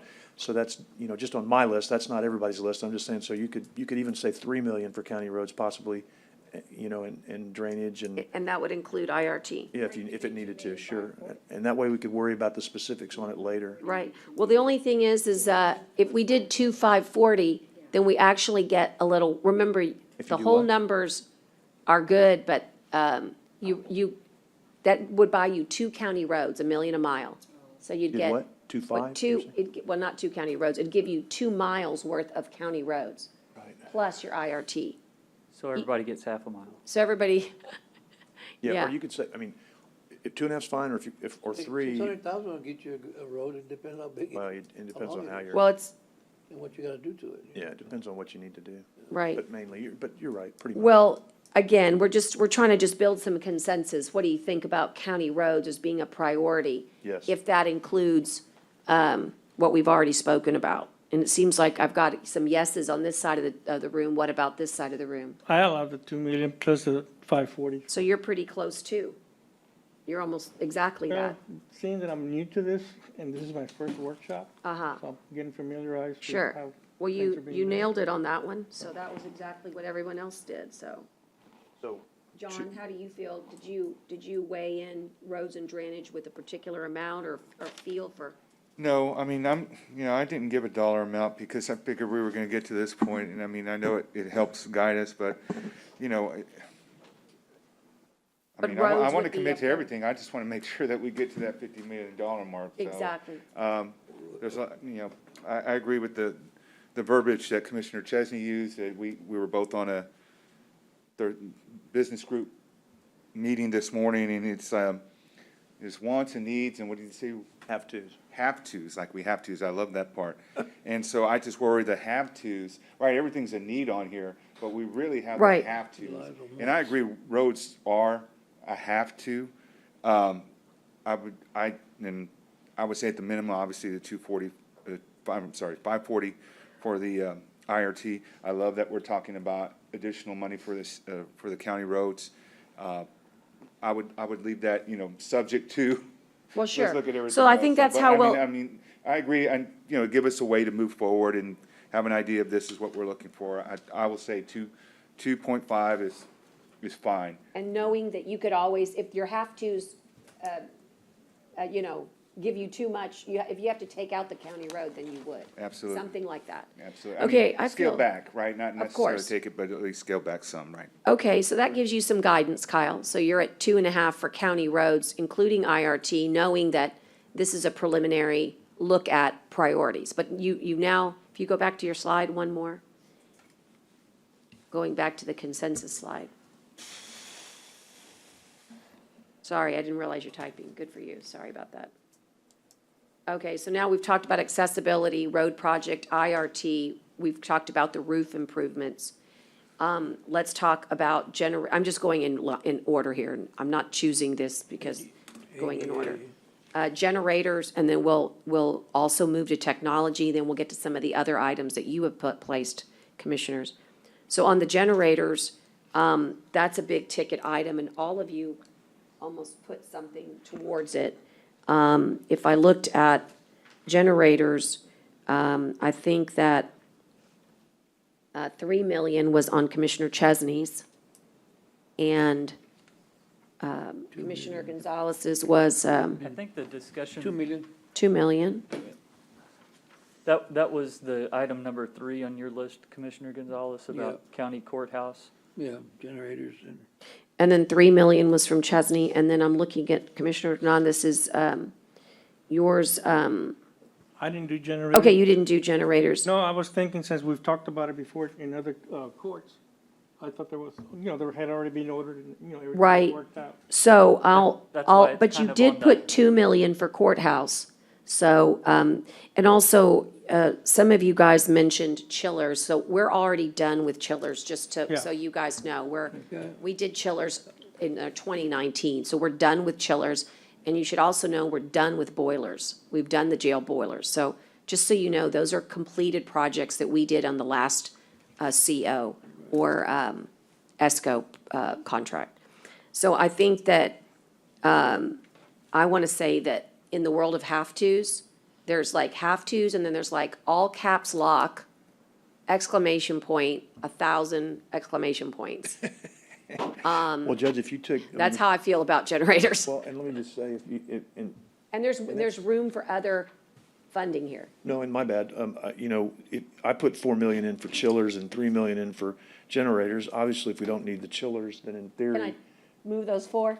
Okay, so on generators, we've got a range of 4 million to about 2 million. And what I want to say is that we need about 7 million. But having said that, what I'd You need like about to. 8. 8, but what I'd like to say is that if we could at least get a commitment for half of it, or, I mean, I'd like to see us dedicate the whole 8, but there are other opportunities, and I don't want to be tricky about it. There could be some other opportunities to finance generators, but I think it's going to be critical to put as much money as we can We have in the money ready. generators. We have the money ready. We gotta That's have it. right. That's the bottom line. So, I would say 6 million, just, 6 million, 5 million, that's the right So I area. think the distinction that we need to all be clear about is that on the previous version, we had shown what's currently estimated for the McKenzie Annex generator at $4.2 million. That's LE 22-01. We've also got what we're anticipating the cost to be for the county courthouse and jail generator. That's PW 20-01E. We've reduced those amounts based on the grant funding that's currently been identified and dedicated. I think it's about 900,000 on the McKenzie Jail Annex, and it's about 1.6 million on the county courthouse and jail generator. So we've reduced that 4 million and that $6.7 million amount to the totals that you see on your screen. 2.9 million and 5 million. This is like one of those things that you can't just say, no, I'm not going to give you all that money because we got to fund the full project. Otherwise, it's can't be completed. You'll have a generator sitting in your yard with no connections to the building, and you can't do that. Right. And I want to tell you that generators, there's actually a meeting going on, or maybe it already happened this morning. Generators are so much more than just the equipment. That's one step of it. There are connections, transfer switches, electrical work, natural gas lines that need to be run from the city here. There's engineering design specifications. There's basically legal work that needs to be done with Power Pool so we can sell electricity back to the grid. and there's maintenance contracts, and although will say to Dale, I got that 150 saved. We never used it this year, Dale, but that's good. That'll help you. But we actually budgeted for a maintenance contract this budget cycle. That will have to be budgeted in future cycles. So in order to give us insurance that we have complete power, which we need, I remind you of winter storm in February, for the courthouse, the jail, and the annex, it is going to be a huge lift. But let me give you some good news. It won't be like your roof. It can last for decades if we take care of them and maintain them. And they can pay dividends back to us. That means they can reduce, we can make dollars from them after a certain period of time. That's why I say, let's make a commitment that generators are, if you ask me what the one thing that we, have to have that's equipment-based, it's generators. And, because if you need county roads, we can go to the State Infrastructure Bank and go borrow money for more roads. There's so many ways that we can get there, but there is nothing that's gonna protect us unless we can get Roads can wait electricity. longer than generators. Yeah. And also, I spoke with Maria this morning. She is gonna help draft a request to TDM to expand the grant. So we got a certain amount of money based upon certain that were not really large enough, to really get all the work done. So we're gonna go back to TDM and ask for more dollars. But that's gonna take time. And so under a reimbursement provision, if we were to get those dollars, we could reimburse this CO if we got money later. I just want to give you where we are on generators. I But spend Judge, a lot of time on I think generators. you said 5 million right now. That's, Yeah. again, I mean, I'm consensus, just I'm trying to good, build a I'm good, number, I'm good. It's 5 million at the courthouse and jail, and it's 3 million at the Right, so McKenzie I'd say if unit. we could go with the courthouse right now, Whatever. that would make us 5 really million's a good- happy. That way we know we've 5 got a million. project funded. 5 million's a good start. I mentioned the story. Yeah, So it's really, is it not just 5 million? It's like, what's the right number, Kyle? It's the start of 8 million. No, it's 5,070,000. Yeah, can we do that whole number, 57381? That way it's fully, so on generators, 5,070,381, Kyle, we could put on this CO. So, And so how would the McKenzie, How would the McKinsey, so I wanna tell you that gonna I'd like wait. to see if TDM will come through for us on that one. Or I think that the company will finance that for us. Or I think that, we would be able to, maybe apply America Rescue Act. Unfortunately, we just have to, we've just got to do what we can do. Or and we have got to a lot come back do. here. Yeah, we got a Remember, lot to do. today is not the day that I get to it still has to come to court, right? It's not like, today is a prioritization. I think there's an agenda item that is on there if we want to, but that's, if we Okay. want to. I'm just saying, at least we get the big one. Right. And then on the other one, there could, to me, I'd like to see if America Rescue Act would cover it. That's my, if you want to ask my easy plan, that's the easy plan. But I think TDM should come through for us, because I think what TDM wants for us is to be able to take care of our generation power. I just don't think that we submitted enough request. Okay, I'm good with that. so 5,070,381 for the courthouse. So I get that this is to help us get forward, and maybe because we're muddled in the process, so what is a priority? Because to me, 8 million is 8 million, and we need it now. Okay. How can we You're- even say for 1 second that we're gonna go only 5 million on anything? I need some direction here. If The- we're gonna the be heartburn putting that I this- have- the let me finish. heartburn that- Wait, let me finish it. This list you gave us is what we need, right? That's correct. Okay. You should have given us some scaling or what is really, really needed, right, with exclamation points, and what is just the have-tos, because what are we working through here today? I want to know, what are we gotta get to 50 million, right? I think maybe that's my problem. You tell me 50, that's where we need to go. I know what our priorities are. So how can we, that's why I didn't give you dollar amounts. How can we for any second say, these are the have-tos, and we gotta scale it down without your recommendation, or what, you know, what just worked with the judge. I'm not saying I don't agree with it. I love that thinking, but it's like, okay, well then what really on here is needed?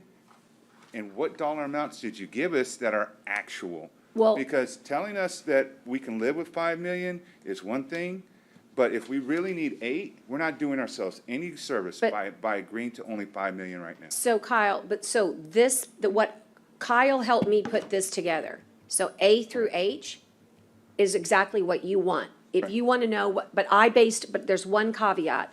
I took Juan's word literally that we need a new roof. Right. You've heard from the discussion that could be, there might be alternatives. But if you took for granted, or not took, if you took it literally that we need a new roof, A through H are my musts, and that's the 43 million. That's the list on the screen, And that's, $24.2 million. And You are that's his currently, list. you are currently bidding generators. And tell me why a generator is a must, a have to. Why do we have to have a generator?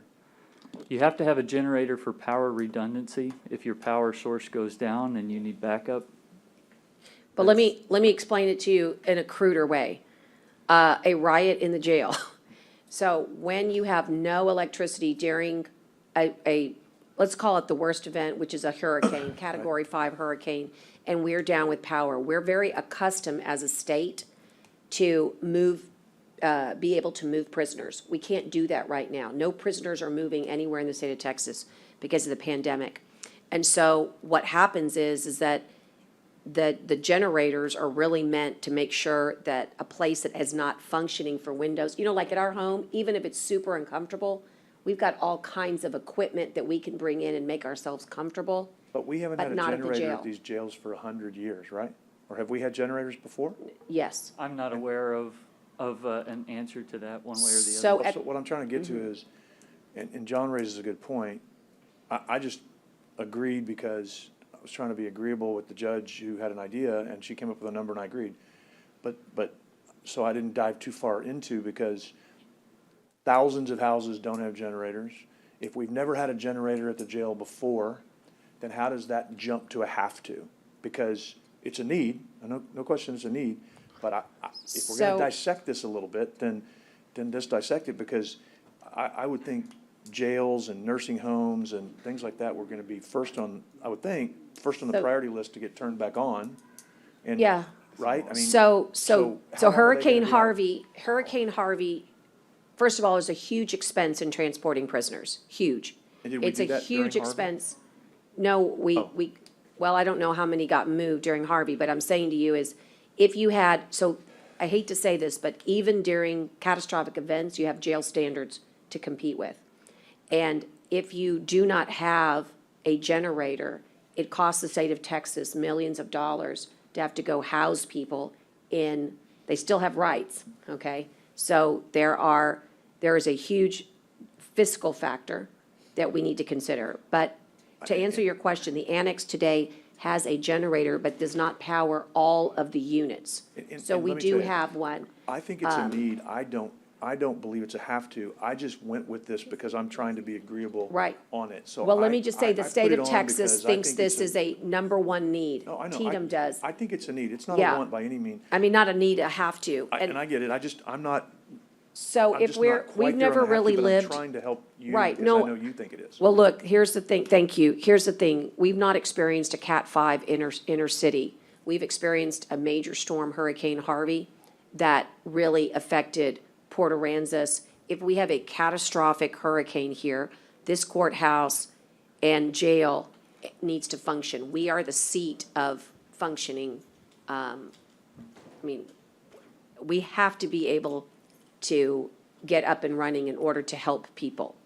And the generators are, look at the winter storm. I was not even able to run emergency operations because there was so cold in here. And of course, there was no water. Generation is needed because we've got to be the seat for the public's ability to, we've got to be able to provide services. The jail is huge because of the difficulties that happen in the heat when you're trying to run a prison. It's just, it's very, very difficult to not have air conditioning in the summer with no proper ventilation or windows that you can open. And it has caused huge concern, which is why FEMA allowed these grants to be promulgated throughout the state. TDM wants they want our jails to have generators. And what we've done is said, okay, we want to get generation power that will last if we're going to make this investment, that will be maintained, and that will give us the ability to try to recoup some of our costs. And we've created a platform to get that accomplished. We haven't brought it to court because we're so early in the game. You've done some things, but Can I ask not this? everything. I ask this because you have this one is courthouse/jail. So to me, it would be nice to get the courthouse up and running quick, but could you divide it out and do your generator for the jail only and the annex only?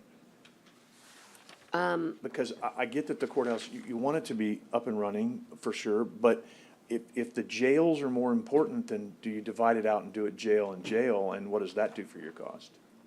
Because I'm assuming the So- 5 million is so high because it's also the courthouse. You're doing It one is, for it's the courthouse and the jail, so, Just curious.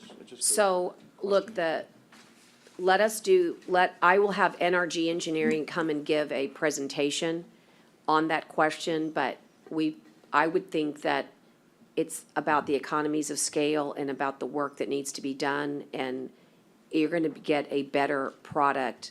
Our power source is one power source that we are doing. It's just a food for thought. Yeah. Maybe you could do the jail and the annex instead of the jail and the courthouse, and maybe we're spending the same 5, and then you get the grant for the courthouse. I don't know. I'm just throwing that out because Right. I agree with you on the We'll explore jails. that. I know there's a good answer to it, and Yeah. I don't want to say I actually asked this very question yesterday, but for a different reason.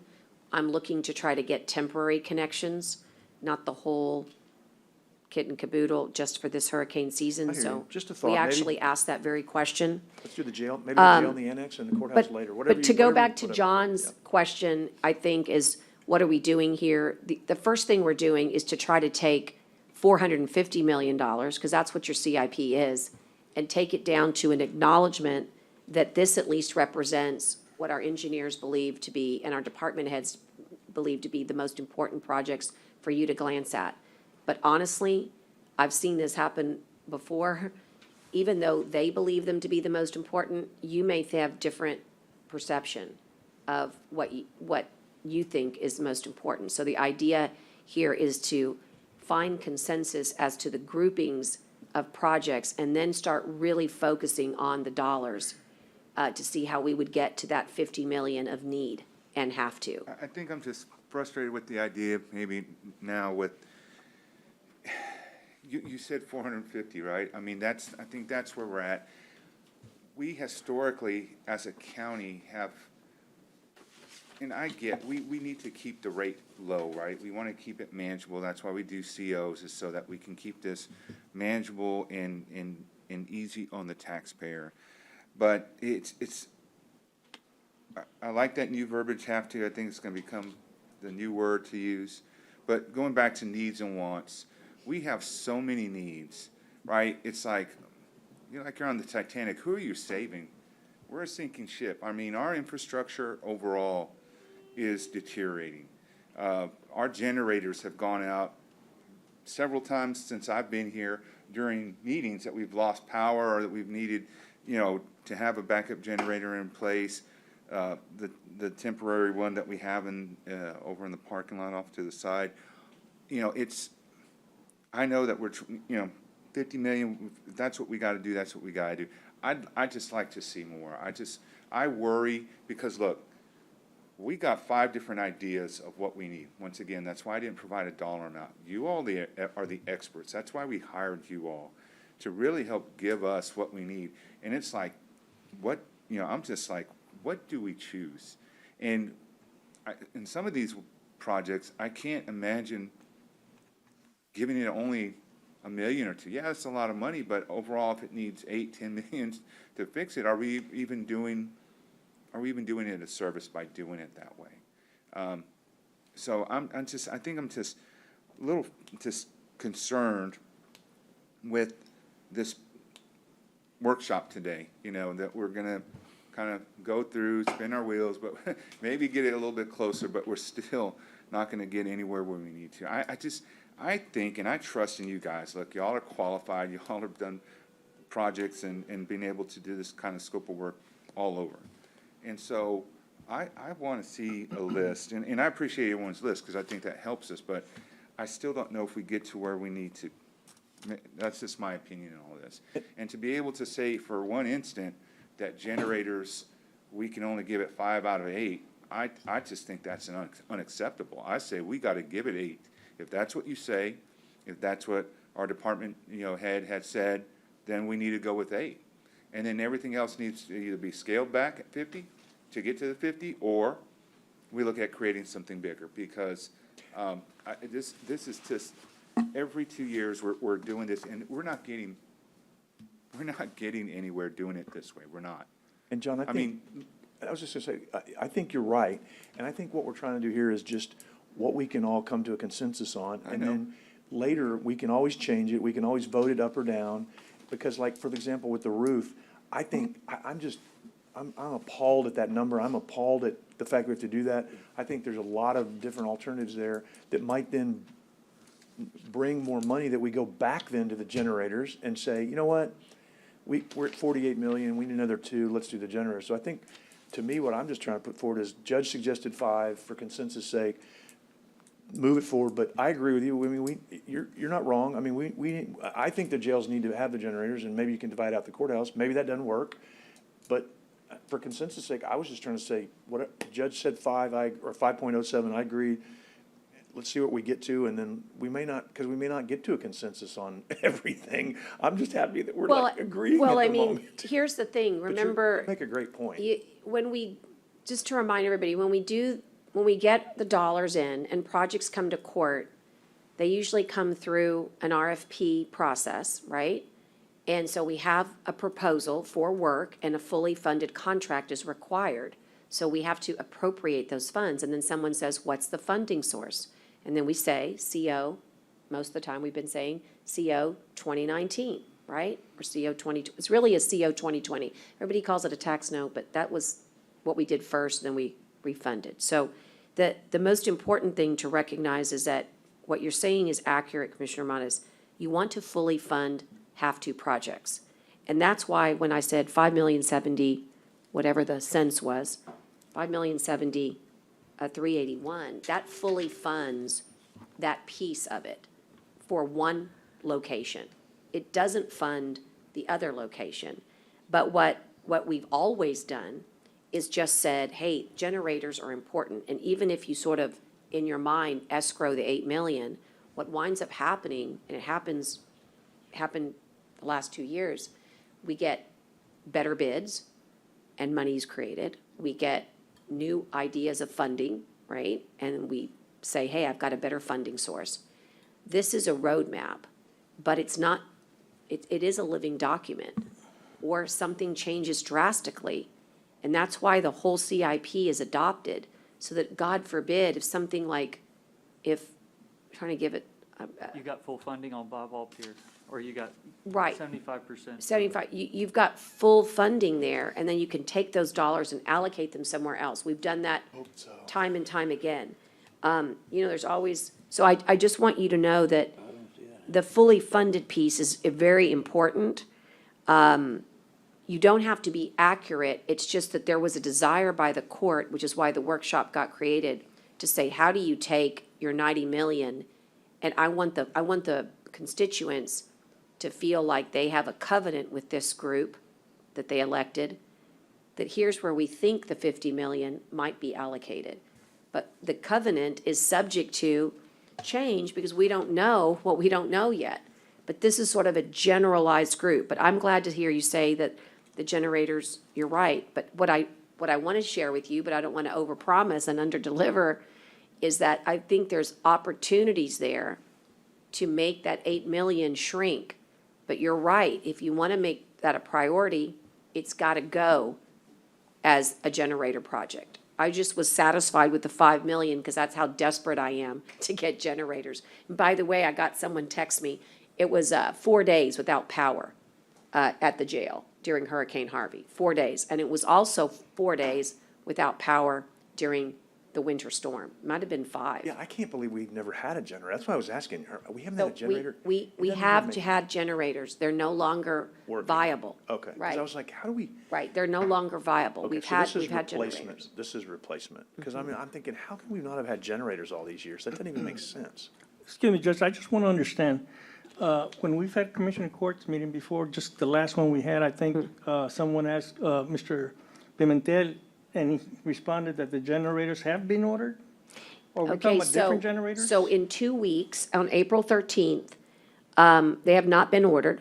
In 2 weeks, we'll get the bids for them. So we have a request for proposal out. We're gonna get to see the bids. There'll be it'll come back to court on the 20th. Is Michael still here?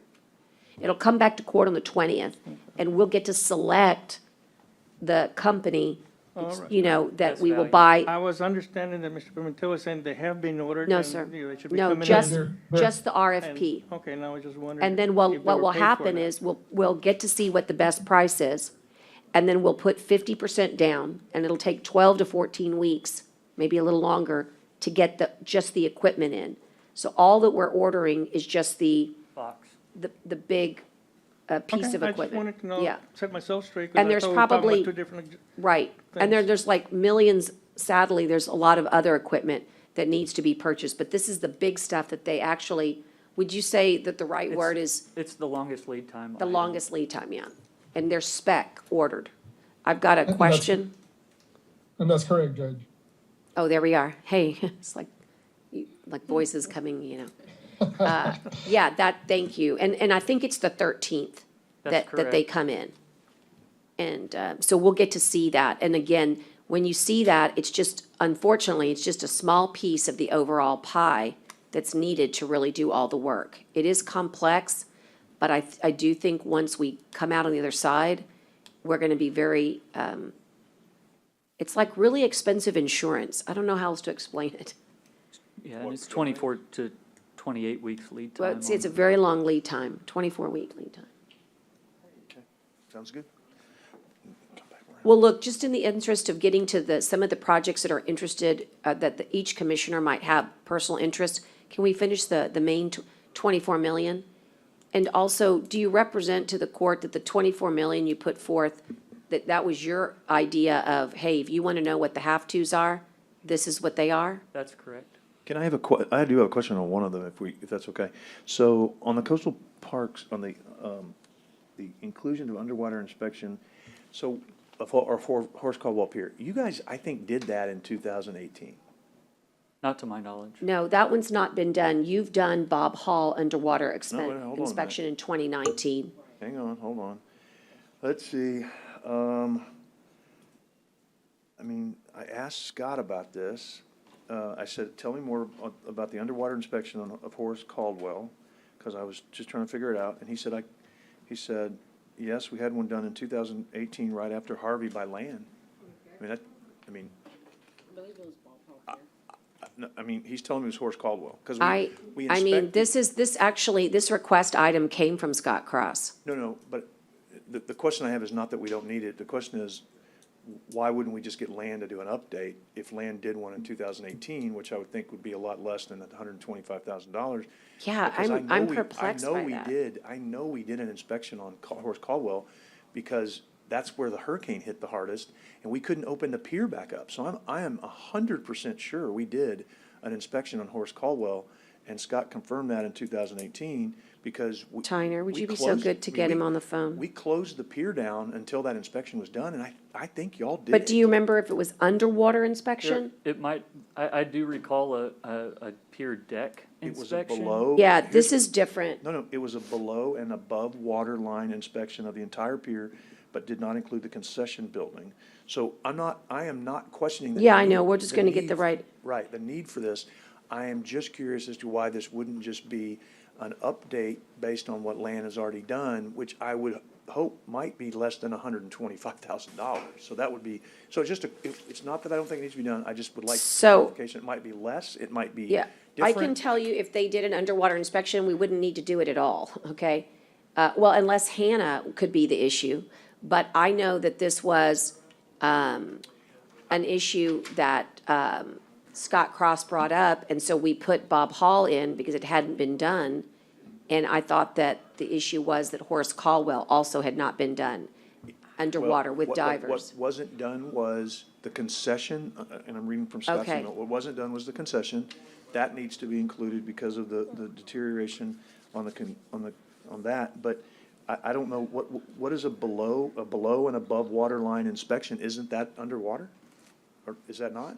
I don't know what that's, I mean, I don't. Okay, well, we're gonna get back to, Scott's gonna get back to us on it. Tyner's gonna work on it. So anyway, it's just a question. No, I agree, I know we 'cause have a need. that was just based on Right. department heads' requests. Right. And I decided that that's how we knew that the baseline was so bad at Bob 100%, and I Hall. said, Scott, and my question to Scott was, hey, if Yeah. Land did it before, wouldn't Land, and he said, well, that's a good question, I didn't think of that. So I'm just asking the question, not, that we don't have a need, but if you could check and see what y'all did, Kyle, and if we did this differently in an update, wouldn't that be more reasonable? Because I get that an engineer's not gonna take another engineer's report, not gonna happen, but my question would be, and I'm not trying to knock anybody else out of work, and I've already, I know Land gets a lot, but I mean, if we've already used Land on this, then I at least need to question the expense of it, or the amount of it, so that's it. Let's just, all I know is that,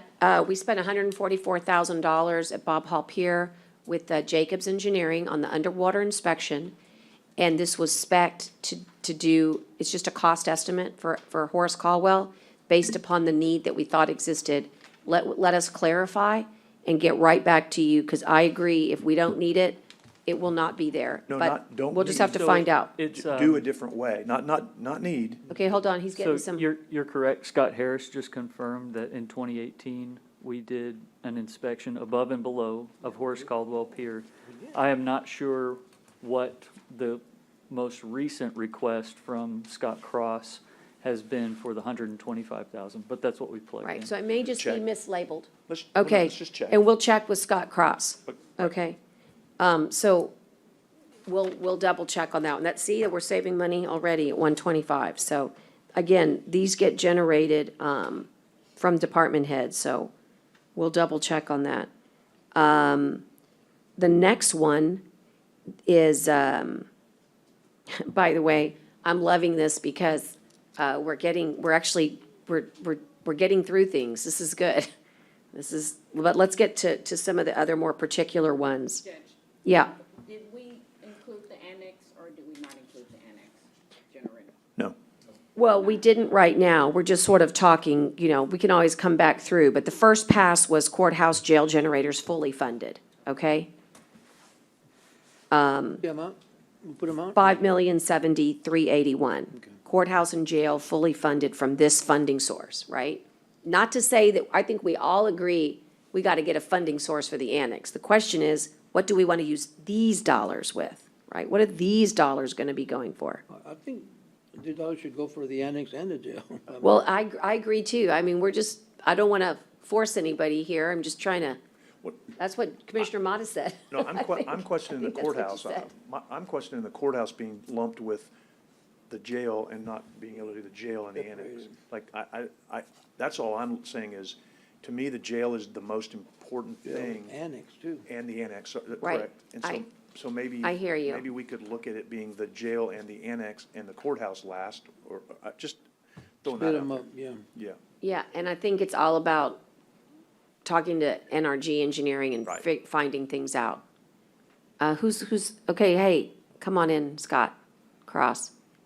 Unmute yourself. Okay, I'm unmuted. What can I answer? Okay, quick question for you. I had a underwater inspection for Horace Caldwell Pier on your, on the wish list. Is there a difference between the below, do you need a underwater inspection of Horace Caldwell? Difference between underwater and above?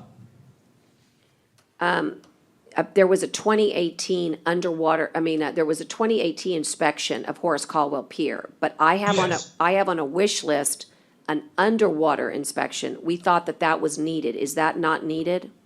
That LAN after Harvey did below and above the water line of the pier, and that report came out in 2018. Jacobs is recommending to repeat that process, which would also include the concession building, because the concession building, it's that old CMU block construction, just like we had at Bob Hall Pier, is showing signs of age and wear and tear. And so, I see. So the question is, Scott, what? So they're why do we- recommending it. Yeah, why do we need one, since we just did? Is it why do we need Hannah? Since we did it in 18, why would we need another one already? I mean, that's what we're trying to get to, 2 years old. and then why wouldn't Land just update what they did if we were gonna do it? That's what I'm trying to get to. The concession is, that's part's new, I get it, but I'm just trying to figure out why this has been recommended if we did one in 18. Does it have anything to do with Hurricane Hannah and the erosion, the seabed?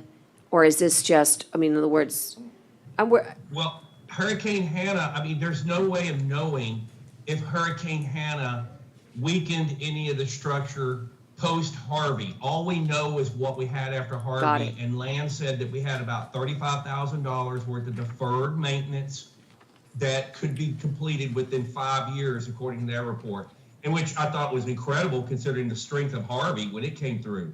But it's an insurance policy for sure to do something with someone, because you know what the boat we're in with FEMA right now at Bob Hall. Right. We've got to figure out what's storm related, what's not, and what's deferred, and get it Right. fixed, so that if we have to go back for public assistance, we got A full baseline. report. Yeah, see, so the issue is, guys, every time we get hit by a storm, if we don't have a baseline, it winds up hurting our ability to get FEMA public assistance. So that's, okay, that makes more sense to me. Well, look, that's all we needed. I had it on my have-to list, because for me, an underwater inspection of a pier and getting that data is critical for us to be able to establish. And that's below and above the water line, because you got to look at both, and that's what Jacobs is proposing. Okay, so now we know. And again, the issue isn't that it's not old, it's that we just got hit by another storm. Correct. Got I'm it. sorry I didn't know y'all were, I didn't even know there was a No, court date it's, today. it's fine, it's fine. So does that help you? Yeah, it does. Just check on just- whether or not it would be more cost efficient for Land to update their own, or what. So that's Okay. the next question. We'll work on that next time, okay? Thanks, Scott. Am I dismissed? You are. Good job. Okay, happy Friday. Yes, likewise. What are you trying to say? Okay, and so now, as I say, moving on down the line, Scott, Kyle, back to our PowerPoint. Let's talk about the last one, and I promise we'll move to some of your others. This one's information technology, and I want to point out that the software as a service either is going to get funded here, or it's going to get funded in our budget, but it's got to get funded. This is not you go back to the have-tos, this is part of a requirement through a contract that we have with this company. So you're either going to see this money here, or you're going to see it in budget on your general fund, so, on your M&O side. So I just offer it as a opportunity to deflect by putting it here. That software as a service. The other amount of money, the $752,000 that I have, that is what was estimated by IT. I had them go through and figure out where we needed communications upgrade. And quite frankly, I'm glad it's not 3 times this, because I was worried about that. We rely on technology more today than we ever have, and we will continue to rely more on technology. The reason you've never seen these items is because we just had not invested in it, and we've got a lot of catching up to do. And this, it's not just software, it's hardware. And so this is hardware communications upgrades countywide. And the other piece of it, as I said, is part of our service requirement and agreement called software as a service. I think we paid about the same amount last year, Dale. And I'm not sure, but I'm pretty, did we attribute that to 2019 as well? I think we did. So we used COs last time to make our first payment, and this will be our second payment. So I just want to say, this is not a want, this is a need, and a have to. A need and a have to. And that would be a total of 1.5 for information technology infrastructure. Half of it going to a required contractual obligation. Or if you said, no, we don't want it there, we'll put it in our budget, we could certainly make that a part of our consideration as well. I don't think anybody put IT They did in, not. except for me. But I'm telling you, the 785 is, you'll have to make it, we'll have to make a decision, but it either goes here or it goes in our budget. The 785? The one. 785045, software as a service. Yeah, That's I the think name of the one that- contract. The one that scared me off, honestly, was the county auditor, so let me look at that one, Judge. Okay, I'm, sure. And that's, that'll. That'll pop up here in a That'll minute. pop up on slide 7. I'm certainly, especially considering you pulled out, looking at my list, especially considering you pulled out the security and the badging, I'm okay with that from a consensus standpoint. And you like that being in this rather than budget, because it sure helps us in budget, Yeah, not to I'm- have 785. When you start pushing that, what's going in the budget, you're gonna get my attention. I so- know, well, I'm just being honest, we had to pay for it. No, I'm with you. So, and we did the nope, first leg of it last time. You had me at budget. Yeah, so, and so the countywide communications upgrade, what I did, since that's not my specialty, I asked for a much better verbiage than I could explain, and so right below, you'll notice, what does it mean when we say countywide Wi-Fi upgrades?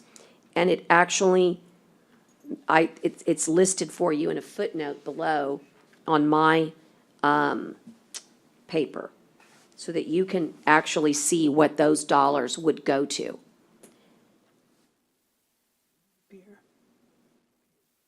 And I could read it for the public. It's just so you guys are watching and listening. It's a guided redesign of our website to optimize public outreach, facilities management software to simplify the procedure for leasing facilities in coastal and inland parks, expanding the use of current software to allow the county attorney's office to access and manage cases not already included in the criminal civil solution, procuring a new management system for constables and JPs to track civil paperwork processes, adding a voice response system to the main county phone to maximize the amount of people we can direct, allow public vendors, employees separated wireless internet access in any county occupied building.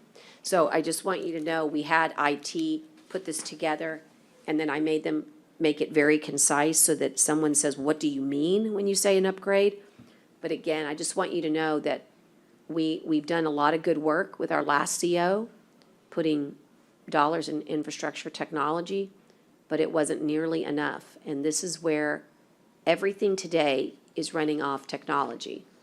Very soon, I hope that we'll be e-filing everything and that we will be e-signing everything.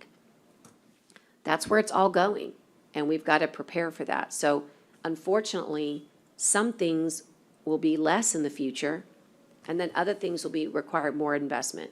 So your IT department, expect that to cost you more, because everything is technologically based today, where it wasn't that way 10 years ago, at least in this county.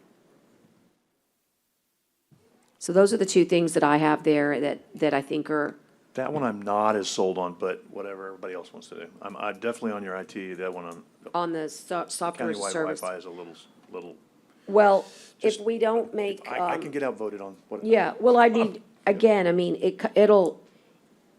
we've got to figure out, all these things will come to court, right? They can come individually or not. Talking about the countywide thing? Yeah, in other words, we just got Wi-Fi in this courthouse. That should give you a signal that there is not Wi-Fi in other county buildings, okay? We're talking about for the ability to conduct, for example, in the future, we're not gonna be making a lot of payments with people. You're gonna have kiosks, you're gonna have, ways to collect fees and fines without going to a window or a counter. I mean, that's the future. The future is technology. So we need all our county buildings to make sure that the public has access to that type of Wi-Fi. You wouldn't want to have a building that doesn't have internet. That's just backwards. But again, I did it comprehensively. They could be taken piecemeal. But the one thing that we wanted to make sure is that you knew that information technology infrastructure, you should prepare yourself that plus cybersecurity, that is the tools you use to guard your technology and your information, will be money that in 15 years ago, if you looked at their budget, there'd be nothing.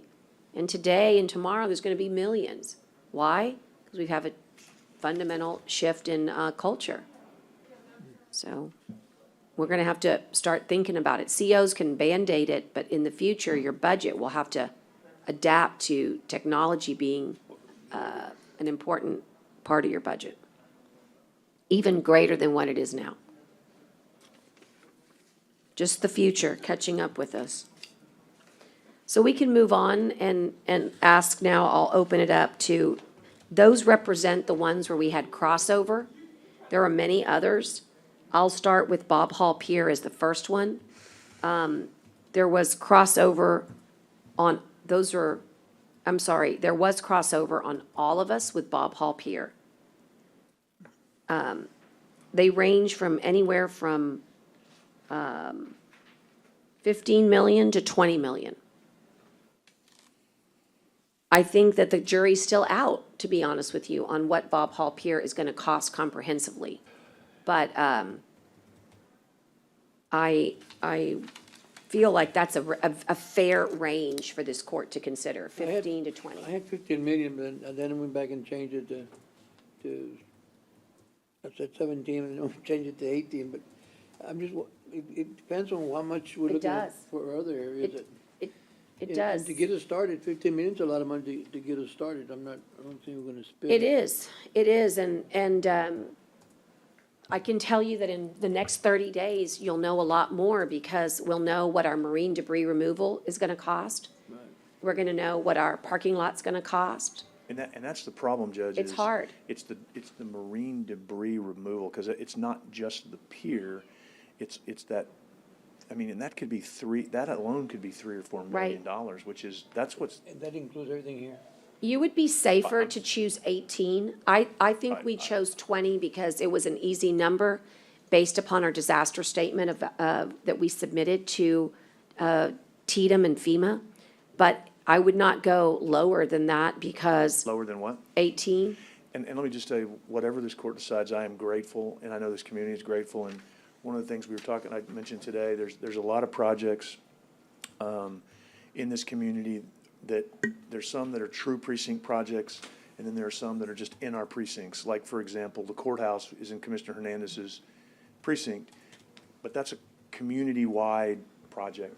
And the jail is, I think, in Commissioner Hernandez's precinct, but that's a community-wide precinct or project.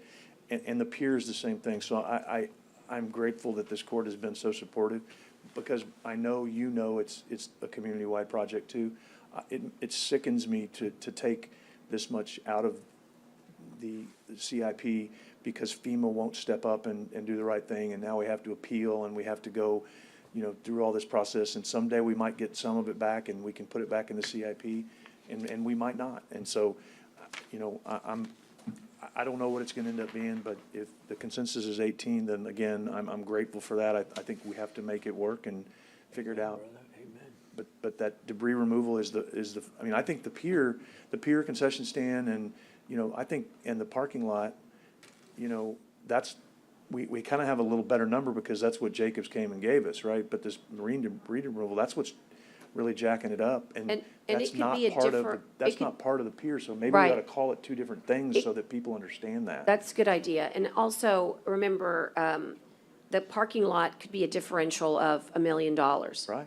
So again, we're not going to know. The idea here is when we did our 2019 CO, we didn't even do it this way. We just brought projects to the forefront where we talked about priorities. And as our needs came up, we brought them up. This time, because we all have more experience, I think there was a will to talk about the things that are most likely to come up so it doesn't catch you off guard that, wow, the 50 million will go really fast. So I think that, I just want to hear from you guys, and I think Kyle does too. Kyle, the 20 million can be broken up for the commissioners, perhaps by you? Okay, that'd be great. Excuse me, are we still considering doing the concrete parking lot? So I went to Austin and I asked for that ability. And what we need is for them to give us an answer back. They are considering it. Okay. But they're only considering it in that they're looking to see if the law would allow it. Okay. If not, it would be a savings of about $1 million. I thought you were paying for the parking lot with the money from District 4 Road or Road. That's in play, yeah. I think that's for design only though, right? Say again? That was for design for only. design But I mean, only. I think that's in play. If it qualifies, I'm not opposed to, because I want to help, and if that qualifies as a road project, because it's utilities, roads, whatever, I'm in. I would I be, would question it, but as long as it shows that he no, can. as long as the county attorney Yeah. says it's legit, I And- would absolutely put that And money they may in not there. even allow us to put anything, Right. just so you know. There's the possibility that there's no parking lot at all, because they don't like asphalt either. So I just want you to know that, They have to let us do something for ADA, which was one of the things we did talk about before too, that. Right. That we don't want to lose that footprint, but at the same time, we know there's hurdles with asphalt. I think asphalt would be not good, and there's asphalt, and there's hurdles with concrete. We'd have to do whatever we need to do for ADA, because we always need to do that. Would it kill people to park on the sand? No. But what would kill people is to not have that pier and that concession stand and all that stuff. And so I think, I think kill people's a little strong, sorry. What would be very disappointing, that's a strong statement, I apologize. I'm being a little dramatic, but would be very devastating. So if 18 million is the consensus number with this court, I am grateful for that, and I know the community is as well. yeah, so, I mean, again, that's one of those, it comes up and all of a I hope sudden, it's less. you have a I hope it's huge, less. If they come back and say we can't do a parking lot, then that's gonna save us a considerable amount of this. right, the only So- thing that they would allow in that case is what's called a vehicular mobility mat, and I don't think that would be as expensive. It's like a And- You can pack the sand. you a know rubber, what? People could live with parking on that sand, Like as you long pack as the there's sand? ADA ability, I think that would be okay, but we just have to get that pier moving, and we have to get that thing going, and. Yes. And this court, let me tell you again, and I've said this publicly, and I'll continue to say it publicly, this court has been awesome in regards to the speed in which you've worked, the support in which it's given. I want everybody in this community to know that every single member of this court has been supportive of that, has voted to move forward on RFQs for engineering, for for design, for demolition of the pier, for picking up or getting the debris out of the ocean. This court has been absolutely phenomenal. So I continue to say that, and again, it's in my precinct, but it is a community project, and I know you know that, but I'm very grateful for your support.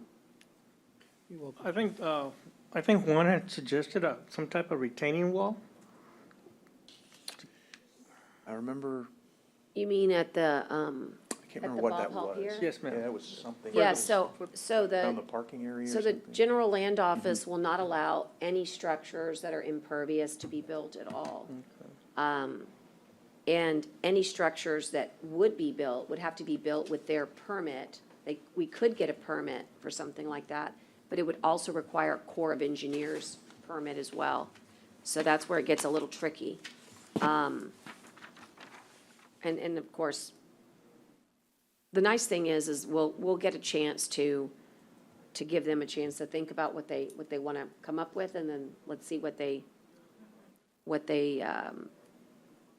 give us to, as an option. At any rate, just to get us going, that's also part of the makeup here of our 50. Is this anywhere between 15 and 20 million? And again, I chose a median. I actually put the whole 20 on mine just because I was trying to figure out, I go back to that full funding thing. Because if we save 5 million, it goes back in, and I know there's $400 other $1 million worth of projects to choose from, right? So it's not like you have to nail it if that's the flexibility the certificate of obligation has. So what about the animal care building? Most of us had animal care building. And by the way, mine is a mistake. I put renovations, but that was just an error. What I wanted to say there is there wasn't enough dollars to fully fund, but I would like to consider. For what? The animal care building. So was 18 what we decided on the I pier just for now? said 18 is, Okay. but I mean, it can be, No, I know, I'm just saying. yeah, writing your- I'm waiting for someone to say a different number. Someone's helping us keep tabs, so for our consideration. If you put 18, we'll keep tabs. I think Teresa's doing that for us. Almost every one of you, not all, put some dollars towards an animal control building. I put 1.5. And Commissioner put 2.5, and I put 2. Everyone's kind of got somewhere between 1 and 3, 1.5 and 3. And what I wanted to say is that here's an example, Kyle, of a building that we know, if we choose the model that we looked at from animal shelters, would be around anywhere between 3.5 and 5. That's correct. And so what I wanted to say here is that even though maybe dollars wouldn't be fully funded from this, what I would like to at least consider is that there could be a marriage of dollars for infrastructure. If the America Rescue Act, for instance, allows us to use dollars for infrastructure, you might find a way, Commissioner Modis, to say, well, how about 3 from here and then $500,000 from America Rescue? And that's what this workshop's meant to do, is to talk about other funding sources where you could apply a certain amount to the CO, knowing that the full funded would come from the marriage of another. I think that one clarification on this particular project is that on one hand, we observed and heard new facility, relocate the facility from its current location versus funding upgrades at the current location. Court, over the past several months, has received information on reasons why to relocate that for better exposure, better animal adoption rates, et cetera, et cetera. So just to clarify, doesn't matter what the funding amount is right now, is it a relocation of the existing operation in the current facility, or is it a renovation of the existing? Right. So I have a question. When we did our CIP in 2019, and we said, you guys prioritize, and then show us, and then we'll reshuffle the deck, you all put this building as number 1, or no, 1 or 2. And that was because. In 2020. I'm sorry, in 2020. Right, yeah, or funding for 2020. Right, funding for 2020. And so my question is that it was my understanding that it would be putting good money after bad by putting money in this building. And therefore, a new building was a much better investment, and that's why Shelter Planners of America were hired to produce those 3. That was the premise, is that it was not in any condition to go spend $1 million on. That's correct. And I think that's what this court voted on. I was in the minority and did not vote for that. Yeah. And so my feeling is different than the majority of the court, and I understand that. But my money was, what I had suggested in mine was for upgrading the current facility, which is consistent with the position I've taken on this since the beginning. But I understand I'm in the minority on that at this point. You're always allowed to change your mind. Well, no, right. No, I'm not, I'm hoping somebody else will. Yeah. Well, I just want to point that out, that there was a consensus earlier about the idea that it couldn't. It's a capacity and a condition issue. Condition, yeah, thank you. Capacity and condition just didn't allow for renovation. You need a new facility. And there was a big range, right? So I'm going to pitch to Commissioner Modis and ask what you think about the range of dollars there, based on all the stuff that all of the reports that we've had from animal shelters. I mean, I'd like to see a, relocation and build of a new facility at the proposed site off of Business 44 and 77. It's in, I think, the need is increasing. There's been, over this last few years, several discussions in the court and outside of court of, partnerships with our surrounding smaller communities to have a bigger facility and work in partnership and hopefully be somewhat of a source of savings of tax dollars for the public on this. I would be opposed to putting any money into the current, facility.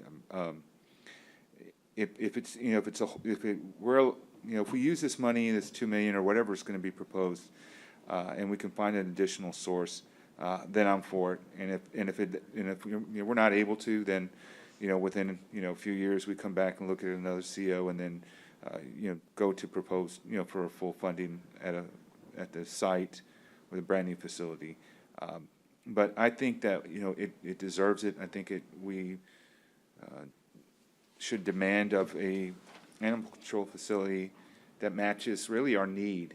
It's not, for the sake of having a brand new building. It's for the sake of these men and women are constantly busy, and with the function of having a volunteer, full-time volunteer, live release coordinator, putting her time and effort, we wouldn't have the amount of animals going through there alive and being adopted out. So I think that really calls for a new facility, not what we currently have existing at the back of the Precinct 3 yard, sharing a yard with Public Works, and behind my office.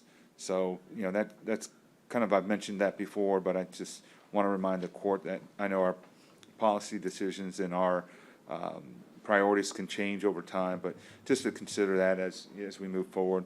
I think, the proposals that I saw from most of y'all, $2 million or $3 million range is greatly, accepted on my end. And so if we can find a dollar amount that's less and we have it built, then great.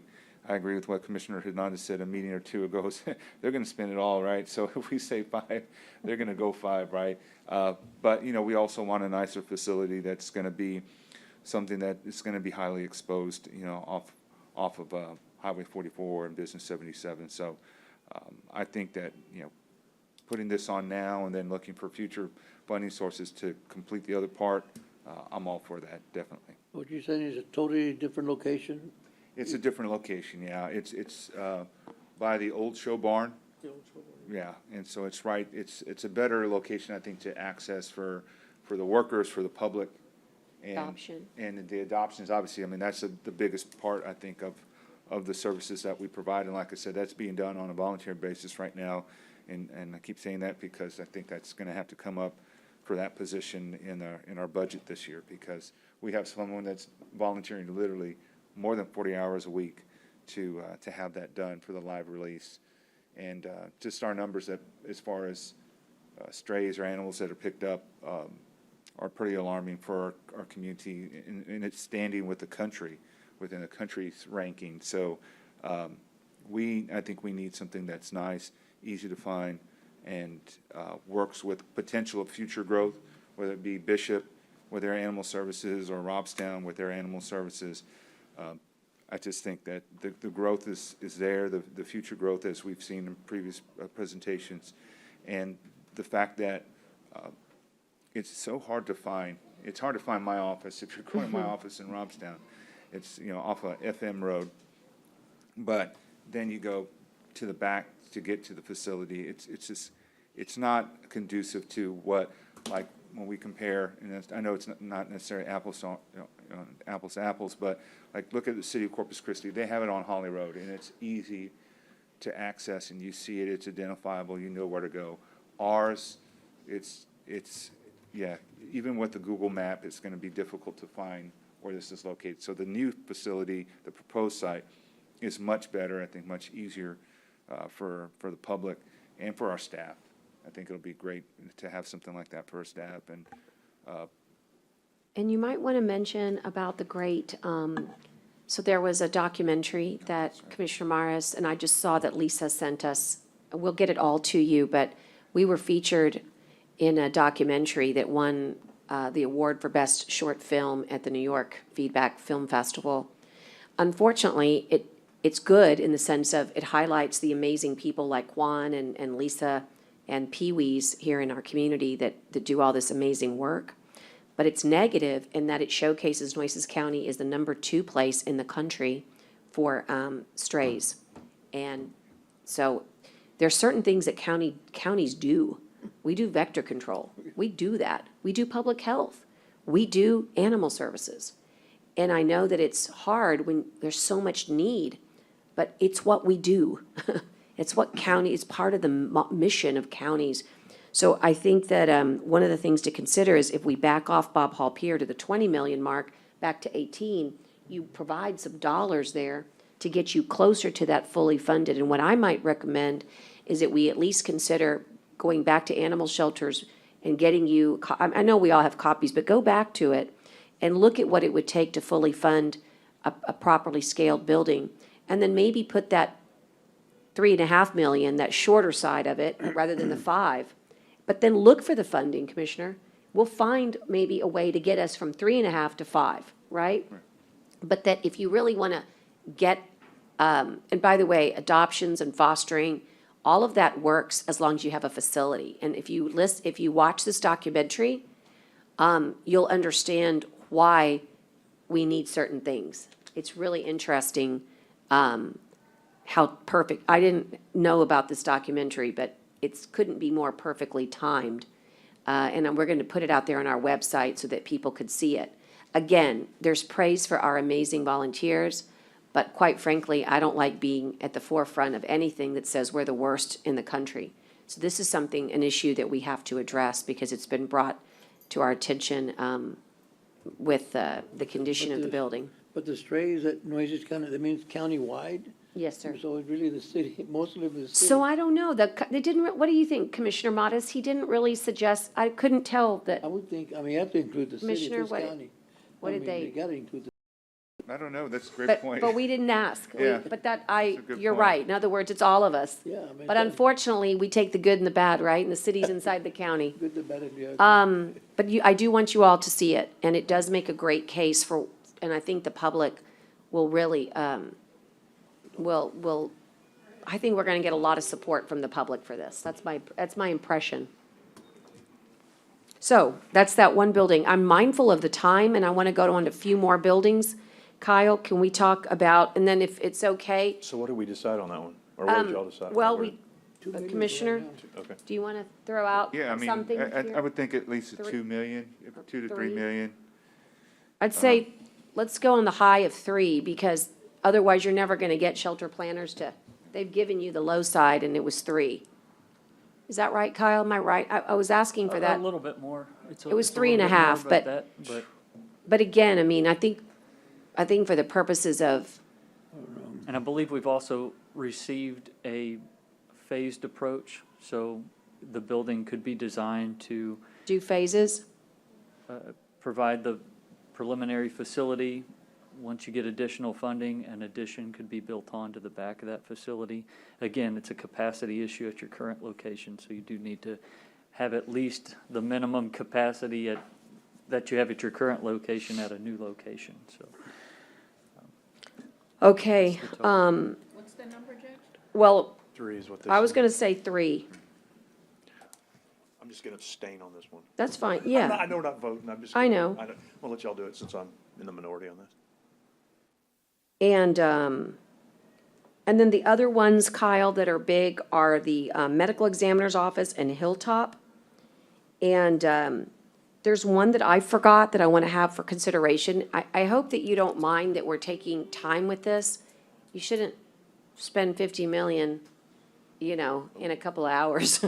I mean, I hope that this is the beginning of our ability to bring these items. I'd like to take up number fruition. 5 too. Sure, which was number 5? Commissioners, and I reduced it to 600,000, but on number 5, commissioners and What's judge Well, his list of five. received $1 million. I had put 1 million, Oh. but I reduced it to 600,000 For okay. for projects, yeah, for parks Right. and roads. So and I drainage. think the way we can find a agreeable position on this is that there is an opportunity to say that the CIP has all these great projects, and then there's like 5% that you can leave on the sidelines, where you don't really have to identify, right? It's called de minimis. It's called de cost. minimis spending, and it's up to $5 million. 15, or 10 to 15%. Okay, so what I want to say is that if you accept that you're able to not specify 5%, let's just say, or 10%, sorry. Did you say it was 5 to 10%? 10 to 15%. I'm sorry, 10 to 15. If you're able to So spend. it's 5 million. So, yeah, so 5 million, if $5 million can be considered de minimis, you can have that in the background. But what you can't do, that's super clear in the law, and we checked this out because you asked us to go back and check on it. You can't say, each of us are going to get transferred into and give us an account for $1 million each, or $500,000, or $1. You just can't do it. But what you can do is put aside 5 million and say, hey, commissioners, you're going to have projects that are going to come up. They're going to be parks, they're going to be all kinds of good stuff. Judge, I talked to Ms. Blakely and I talked to Inouye, and they don't say it's illegal. I don't say it's a I problem. did too. I had the same conversation with Blakely, and she said as long as we said they were for precinct CIP projects, she said it was absolutely okay. Okay, so Well, I it's- totally, It's Don't name 'em. permissible to select $1 million of projects for each precinct, provided the projects fall under the provisions that are stated. right. But federal law I'm reading Blakely's statement, but federal law prohibits counties from issuing more bonds or issuing bonds earlier than necessary to accomplish governmental purpose of the bond. Right, Yeah, so- first of all, I spoke to Noe and Blakely, and the issue is very simple.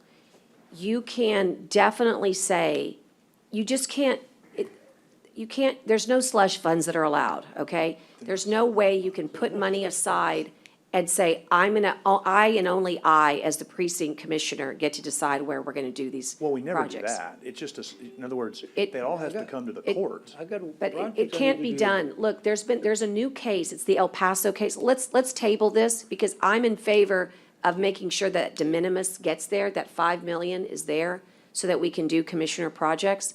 But I'm telling you, there's new case law, and it's the El Paso case and AG's office. Right now in the legislature, they're trying to get rid of the county's ability to do COs. You know why? Because of this. This is exactly what they're trying to get rid Because they of. worded it wrong, Judge. Right, And because- they didn't follow what they put down there they were gonna do. Right. They earmarked it to certain things and they didn't do those things. Right. That's why they got in trouble. I think it's bad public policy, and I think the people don't like it when you just say, I'm gonna get $1 million in my precinct. Let me tell you why it's bad. Number one, from 2004, we just got rid of COs. We've been getting rid of old COs forever. You're supposed to get rid of them in 3 years. But those We weren't have precinct 450 well, I say, tell me what they are now. Right. In Say other what words- they are In now. other words, and Judge, There's a disconnect. right, well, but, roads. and I had the same conversation, I called Blakely, what Blakely basically told me was exactly that statement, which says you can do this, and I think Commissioner Gonzalez is right, the El Paso case, they totally mucked it up. I would be more than willing to say, and he had $1 million, I said 750, now it's at 600, whatever the number is, I'd be more than willing to start outlining those, because I'd be happy to do them, because what she said was, and again, he can read that statement again, but it was pretty clear that said you can do it as long as it's for specific projects that have been outlined in the CIP, which we would do. Like, I've already got one in here that I want So to, I think y'all are cover saying if the I same get that. thing. I think we're saying the exact same thing. But I think the but you don't issue think is it can that be getting $1 assigned million to in your precinct account and having that amount money transferred under some sort, and it's not really like an account you actually have, but there's a number that's Budget. assigned to it, right? There's a number. That is not, that's really a bad idea, and it gets people in a lot of, I think, Well, but I potential don't think, trouble. and I get you think it's bad policy, I don't, because, and I mean, if it's a poly discussion, then that's different than a legal discussion, because Blakely has indicated it's legal to do it the way we do it, as long as we do it the correct way. I don't think it's bad policy, and I'm okay with living with the effects of that bad policy, if that's what the. So public here's the thing, determines. how do you reconcile $90 million worth of needs, and then you're gonna put $1 million? I didn't say $1 million, I didn't ask for $1 million. I Right. said 750, and I'm okay with if we go to 600, like Jag's saying. Well, I'll so tell that you would what, only be- I'm not gonna do mine, so I'll save you all money, because I think it's a terrible idea, and I think that people are really, when you have so much money, you can have it the same way. What's the difference between you putting it in an account and then just saying, we're gonna leave $5 million for projects, and as they come forward, we vote on them as a commission? What's the difference? Well- It protects you as a commissioner, protects you from the public's trust. I don't, If we're how is saying- that but if- different? if it's, because I don't think because based on what Blakely has said, I don't believe the protection is necessary because it's legal, it's legit, it's above board. Every project, and really it's not, to say it's a slush fund isn't fair because every project comes before this court and is discussed in open and transparent ways. And if this court wants to Right, vote it down. but you're saying you'd they get it can. guaranteed, and that guarantee is what I disagree with. I And understand I that. think the I get law the- disagrees with it. I think you're subject as to a taxpayer lawsuit, because that covenant is broken, because they don't know, they don't have an expectation of what that is. And so you could have, Judge, that's how we finished the senior center in Bishop. We Oh, I finished know with it's how we've done multipurpose- it. The multipurpose center, and I you know know, that's how we've done it in the past, Okay. but that doesn't mean that that's the right way. there was not an issue on that. It was, I will tell you that, the parks, we did the parks. again, I will not have any part of it. I think it's borderline It's fine. completely unethical. Okay, I and just do. And I don't, and I just. I know you know, don't, and I think appreciate- Blakely is threading needles because there is no clear cut, but federal and state law have certain requirements, and this court has not followed those requirements until Her and Noe 2019. feel the same way, Judge. Until 2019, and you know what happens? It subjects this court to taxes that we could have to pay. That's what happens. It becomes taxable instead of tax exempt. And that's why it's not a good practice to do it that way. Because once it goes into your allocation, then you are the ones that has to bring it forward. And that's why it's better to put it in a fund that's your de minimis fund. Because otherwise, it becomes a potential to be taxable. And how do I know that? Because 2004, 2006, 2015, 2016, 2017, there wasn't one time that this court in the last 12 years issued bonds that you spent them in the proper time. Not once. And there's some And we discussion on that changed too, that. because because I don't know about the 2004 ones and all those. I know, and- those were not you, and but part- No, and part of it too is like, I don't know what, the general ones that are sitting out there, because I get a report on mine, and I try very hard to spend mine in the fashion that is appropriate. The projects get delayed. I talked to Blakely about that, and she said, that's understood when projects get delayed or something. I've got a big thing I've been trying to put together something on County Road 43 for a freaking year and a half, and I can't get it. I'm getting close, I'm getting started, I'm trying to get it done, but some things just happen, and what she explained to me is the IRS looks at that and says, okay, that's reasonable if there's a hurricane, or if there's a delay, or if you can't get the money from the city, or whatever the case may be. And so, again, maybe what we call this is de minimis / precinct for moving on purposes. yeah, I And- think that's fine. I mean, just to to- me, if you think it's a great project and it has to come to court, then it should work under the de minimis. If you keep it in your precinct. All come to court. It all does. Yeah, but what you're saying is that it would be allocated for your precinct. Why wouldn't you, the reason we all did that before, by the way, is because there was never a capital improvement plan. So now that you've identified the needs, what you're saying to this court or to the people is that out of the 50 million, that there are projects that you want to use that are not, if they're not identified here, that's an issue. But they are, because they fall under the county road general, and again, I talked to Blakely about this for quite a while. The catch-all of county roads and county drainage, or whatever that catch-all, those are projects that are general project that you can do. And so each of them, Well, they're all I plan gonna, on- then they'll all just be subject to some sort of a fact question as to whether or not, they're, like you said, if they're a county road drainage, they would definitely be covered. Right, so if, maybe we could, for sake of moving on, just Yeah. so that we don't, maybe put 3 million in for de minimis / precinct, and we'll just move on, and we understand that I understand that that's not something, and just to discuss later. I mean, I Hey, just and don't- just so you know, Bracewell, they're one of the finest law firms, but they're not gonna indemnify this court, okay, for taxable, for decisions we make here. She's giving the advice that that really should be, and I think she's on the line, but again, I think, no, she's not. She should be advising all of us, I mean. She has, and she's done it in I writing, never but had you're anything- I never interpreting seen it anything from her differently. Before.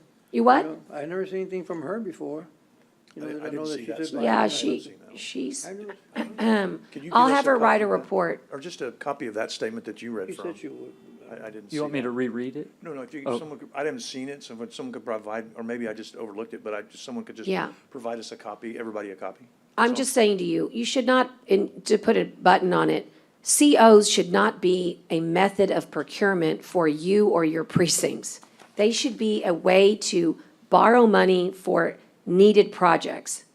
And it just shouldn't be that you should have I mean, how do you know that 49 mil, if today or tomorrow, $30 million is needed because a tornado comes and just whacks out something significant, you'd want to know that those COs are available for needed projects. To just say, I'm going to do something in the future that comes up, even though it's covered, doesn't seem to be a covenant with the voters. I can't get my head around it, and I feel weird because I can't believe that it's not more frowned upon. It's frowned upon by every conservative I know. It is, to I me, it just is a don't get covenant to me, it is a covenant to specifically say that I To will get be- money in your I precinct will so be you used- guys can go do stuff in your precinct. I will be- get it. But that are all that are under the CIP and that fall under one of the CIP projects. For example, But if it's not guaranteed, I'm cool with it, Brent. As long as it's not guaranteed, but what you want to do is make it guaranteed that that amount of money stays in your precinct. I'm totally fine with you bringing up a project that's in the CIP in that de minimis. What if all the money needs to be in precinct 4? Because that's a need. I don't, right, but I would, yeah, I. But I'm okay, saying I to you, it understand. can't be And I about don't think we're- I making don't you think guys we're- look good I just don't. in your it's not- precincts. Judge, I mean. I don't think I'm- we're miles apart on this, but I just, it's not about, I'm just, again, please, I mean, it's not a slush fund like you have said. It's not about making us look good. I'm very It's about- worried it is. Well, but it's not because it's totally controlled by this court, and it's not fair to use It's that statement, but I not, don't it's think not because it would be it guaranteed is. to your precinct. They'll know they where every penny spent. But I you know. still have to get the 3 votes. I mean, if I come up with a project in my precinct and Okay. everybody goes, that's the most ridiculous thing I've ever heard of, they're not gonna vote for it. So there is no guarantee unless it's a good project that falls under the CIP. But you're asking it to be allocated to your own precincts, right? That is correct. Right, and Yes, that's what ma'am. I'm saying, that's the only piece I disagree with you on. I'm good with everything else. It's just that piece, I feel like, but you know what? Let's just keep. That's let's just- politics. That's what it takes to get the bond. Let's go for it. Y'all do it. I think I cannot be a part of it, and I'm gonna scream that, because I don't want the voters to think that I have anything to do with that. That is And a I don't want them terrible to think practice. They were doing anything wrong either. you know. I tell you as a lawyer, I think it's wrong. I tell you do. as a I think. lawyer, I don't think it is. That's what I'm So- saying, that's what's Okay. great, so guess what'll happen? Somebody will sue us as a taxpayer, and then we'll see how that goes for us. Apparently, we've been doing this before. Yes, sir, and then there's new case law that changes it, so that changes the whole thing. Once the courts come in and interpret things differently, just so you know, the legislature right now is trying to get rid of COs for this very reason. And it worries me, because I like to make certain that we do what's good public policy. But anyway, we'll move on. I don't disagree with the de minimis being $5 million for the purposes of commissioners' projects that are included in the CIP. I disagree that it should be permanently allocated to you, because we do not have a good history here in this court of using COs in the right way, in the right time. And Judge, what I'm saying is, I'm more comfortable with a $3 million number. Okay, because I think even there's gonna- better. I think there's gonna be some other things in here, because I think there's gonna be a lot of other things in here that we're gonna need to use some of those funds for, and then we can work on, and massaging the language and trying to see Yeah. if we can't come to some common ground, because I really don't think we're miles apart on this Okay. issue. I mean, I believe you. I agree with that. I don't think we're miles apart. It's all about what we call process. sure. All right, I know y'all are starving, and No, we no. said we were gonna end at noon, and I know there's a hard stop coming up, so I want to talk about the last couple that are really important to everybody. They were on everybody's list. Hilltop was on everybody's list. Can we go there? And also, equipment was on a lot of our lists. I do want you to know that equipment, there was $1 million allocation done through the budget last year for equipment, and equipment's very much needed, but I do want you to know that we can, if $1 million was good last year, we could expect that there'd be another $1 million available this year in budget, just so you guys know. So we do another 1.3 million here. We could, It gives us We almost could. $3 million they can buy the equipment. we could, just so you know. It'll help us take that number down. Right. Let's talk Hilltop, Kyle. There's been a range of Hilltop stuff. Hilltop, anywhere from 2 million to, everybody actually had 2 million. Hey, Judge, before we do that one, because I'm gonna take a 1 while. million. The fairground campus immediate needs, that was one that I had on my list, for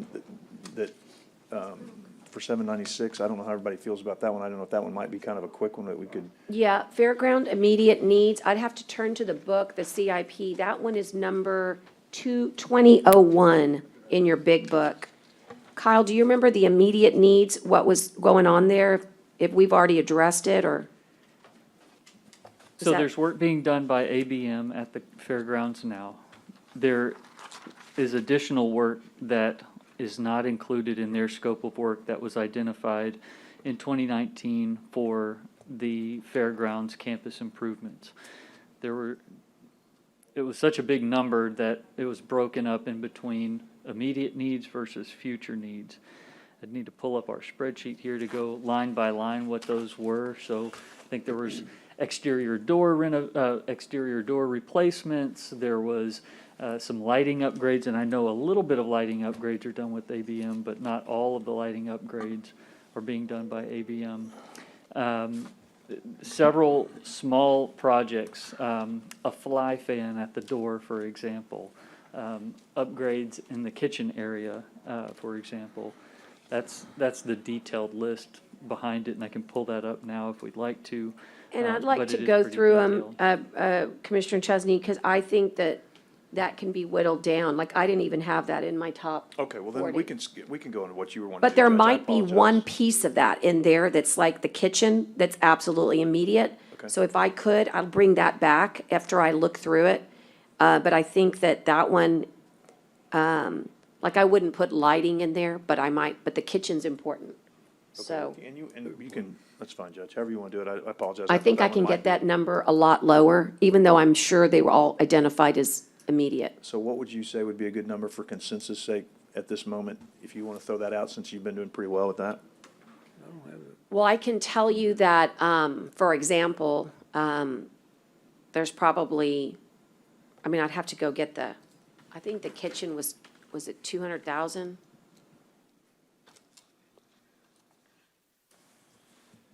There's also the ability to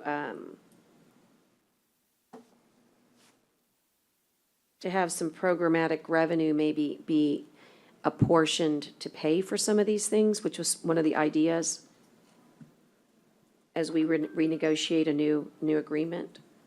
I would need to know, Teresa, would you be so good as to, on the CIP, if I give you this book, could you find the fairgrounds immediate, oh, wait a second, I just have to index it. I'm showing you here on the screen Oh, you got the it. list Okay.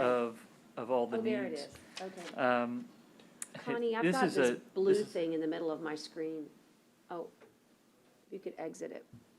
There's a very long list, and we could run down it. I'll kind of summarize top items.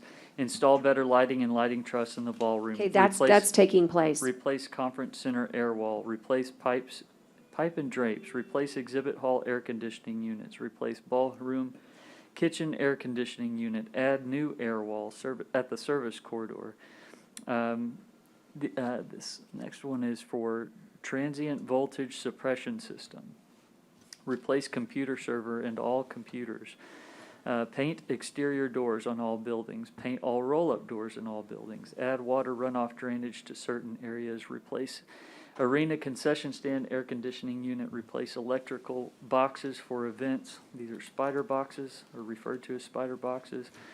Rekey the entire complex. Install surveillance cameras around the property inside and outside. Down the list. That's the entire list. Yeah, so I think I'd like to go through there, and the ones that I thought were important were the AC units for the air conditioning for both the concession stand and the. How much was that one? You know, this, I've got, for whatever reason, on my screen, there's like a blue icon, and I can't see the prices. But it's okay. I It's, mean, could, if it's you- a big, long, wide spreadsheet, so let me, scroll over there. this, Connie. I'm just looking for a number from you, Judge. Judge, we do fund. Oh, the amount.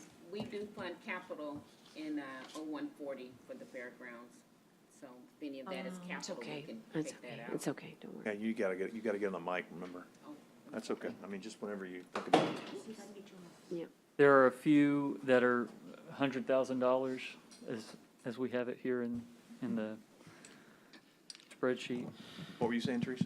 We fund, like, I think it's like $50,000 in 0141 for capital for the fairgrounds. So if any of that is capital, it can be Oh, okay. over on the other Yes, side. let me do a little bit of a sweep there on that one. Okay. But there might be a couple 100,000, like, you know, that could really be earmarked, if you Wanna put that will. number in? Yeah, like for AC, you know, like the air conditioning units, that's kind of a must in the heat of the summer. Want to just put that in there for now, just for sake Yeah, of discussion? Yeah, that's Okay. fine. And I do think that I need to update, because I think the lighting in the ballroom, not think, I know, the lighting in the ballroom is being upgraded. So that might be one that, remember, this is a carryover, Kyle, from 2019. That's correct. Okay. But for So the example, AC units, Commissioner Chesney. Yeah, how much? Total is 169,000. so 200, so can we do 200,000 for AC units? 100,000. Commissioner, this is for the concession stand and the kitchen. Okay, so I'm just gonna write that for the,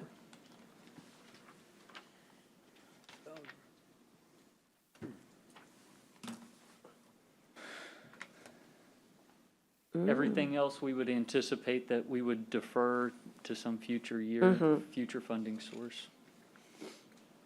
and the reason is, just to remind everybody, the fairgrounds is getting a very significant facelift through the energy savings performance contract. It's gonna get, you know, what, I don't know, guys, $12 million worth of work. So I don't want you to think that we're neglecting it in this round. It's that it's been attended to by other funding sources. And the marquee also was tended to by the CDBG DR grant. So, and what I like about the program that we're working on is that it could generate more revenue to put back. So we'll work with Teresa on the capital, and, but if we could do the 200 for the ACs, that would really make a big difference. And when you look at some of these others, like the pipe and drape and the air wall, those are things that we might consider putting in our RFP. If you want to come and, you know, we've had those negotiations before, so that's something that we might want to consider again as we build together a new 3 to 5 year, you know, relationship with operators. Okay, what else, Kyle? Hilltop, Hilltop. So Hilltop had a range of $1 million to $2 million. And, let me look over here. Everybody kind of had it in the same realm, literally. 2 million, I mean, 2 million, I had 800,000 for the design, assessment for the design or whatever it was. 2 million, 2 million, 2 million, okay. Judge, you know, I went out there yesterday and I hadn't been out there in a long time. That's a really interesting, cool building, and I know there's a lot of discussion on where to go with that. But you know, one of the things I thought about that you might want to look at is that might be, I know you want to do like an EOC. That might be an area, that thing is high up, you know, on the ground. That building is pretty solid. It's like a bunker almost. That might be something to do. We might look at our file storage unit, you know, that thing we have over by Buttercrust. I mean, I don't want to take away all the space from the community center to do it, but there might be some use for that building that I hadn't thought of before until I walked out there. So So if we appropriated the 2 million, it would definitely get us through design and much more, most likely. So if you at least start with that premise, you could actually, the court could make a decision on what it wanted to do, and you would have plenty of dollars in order to do what you need to do, which is get your architect the freedom to design this new community center. And if there's other applications, like you suggest, you know, that's great. I don't think I wouldn't want to have the it's one of the most beautiful places in Nueces County because it sits so high on the hill. Nice. The problem is we haven't really heard from David Richter, and I know he'll come to court and talk to us about the infrastructure. He's on? Okay, great. He'll talk to us about the infrastructure. What I was concerned about is having enough money to finish projects. I don't want to start projects that we can't finish. And so, again, this is going to be a beautiful new community center, one way or another. I was hoping to do a new one because I thought we could literally turnkey it, kind of a construction management at risk type project. We want to spend $10 million and tell us what we can get for the $10 million and go to town. And architects do this all the time, and they use their creativity. It's like living on a budget. But I was scared about the old aging infrastructure and the need to completely get it up to code and ADA, all of those things. But if anybody could do it, David Richter could. There's no doubt about that in my mind. My goal is very simple, bang for the buck here. It's a beloved community center in a beloved historical place. What could we do? And I'm sorry, I don't see the beauty in the sanatorium at all. But I love what Richter and et al., his incredible wife and his firm do all over the world. So there's amazing confidence, but I would rather, my belief is this court wanted to go into the direction of a new building last year. That's not Commissioner Hernandez's will, and so he gets to have, he gets to take the lead on that project. That's what happens, so. Thank you, Judge. We'll just but what I think is you need to be very, very thoughtful about the money that you can get into in the remodel. And it's a huge amount of square footage. We were gonna reduce the footprint significantly, and that's why we were gonna have so much savings. It wasn't that old was necessarily not as cost-effective to remodel as new. It's just that there's so much space out there, and I don't wanna have old next to new. It's either gotta be all done fabulous or a new, I just thought a new building with the naturalist perspective out there with nature trails could really be beautiful. Richter, Mr. David Richter is on the line. What do you think? We're trying to talk about appropriating $2 million to get us going. Judge, can you hear me? Yes, sir. Okay, thank you. Didn't do echo here. Well, anyway, I appreciate the skepticism that I hear, and we like collaboration. We embrace a high bar of expectations, and if you appropriate the $2 million, part of that will more than enough to cover design and then construction. Your sound's breaking up. David, right when you got to the good stuff, you broke up on the internet connection. I wonder, Will you say it again? yeah, what I was saying is that the initial appropriation for discussion more than adequate to get started. We understand why someone would look at that building and presume that a new building would be superior and preferable. And we wouldn't expect anyone to buy in to the idea of renovation until we prove it up, until we show why it's better. And honestly, renovation is more work for us. And we would always, frankly, have a bias towards the new building because it's a clean slate and we can sort of show our creativity. But we think that that's in place are sufficient to where we can deliver to the county more value and better design by using what's there than by starting from scratch. It's that good, we think, as the basic starting point. But we don't expect that to be accepted on face value. We need to come back with a design that shows that we true, and hopefully everyone will agree. If not, we will adjust the design or start over. Right. And unfortunately, your connection's so bad, but we're having trouble. But I will say that what you said is that you don't expect us to take it for face value, but that this appropriation would be more than adequate for you to come back, be able to showcase what you could save the county money or provide value is how you said it. And, That's exactly. and that there's enough good bones there. I just hope you gut it completely, because I've been in every square inch of that building. And I want young mothers and, you know, people of all ages and to come in there and say, wow, look at what my community provided for me. And there's just, you know, unfortunately, sometimes the dollars really get in the way, and I don't want us to get into, you know, cast iron pipes and go, well, we need a complete I mean, if you're telling me the foundation is good to build upon, I believe you. I'd love to see it, and it sounds like the appropriation we're talking about would be able to get you to come to court and showcase what the realm of the possible is. Exactly. Well, Judge, thank you. That's exactly right. And I know this is asking a lot, but did you envision using all the square footage that's there? I think that's the county's decision, not ours. Okay. I don't think the community center function requires the entire building to be used.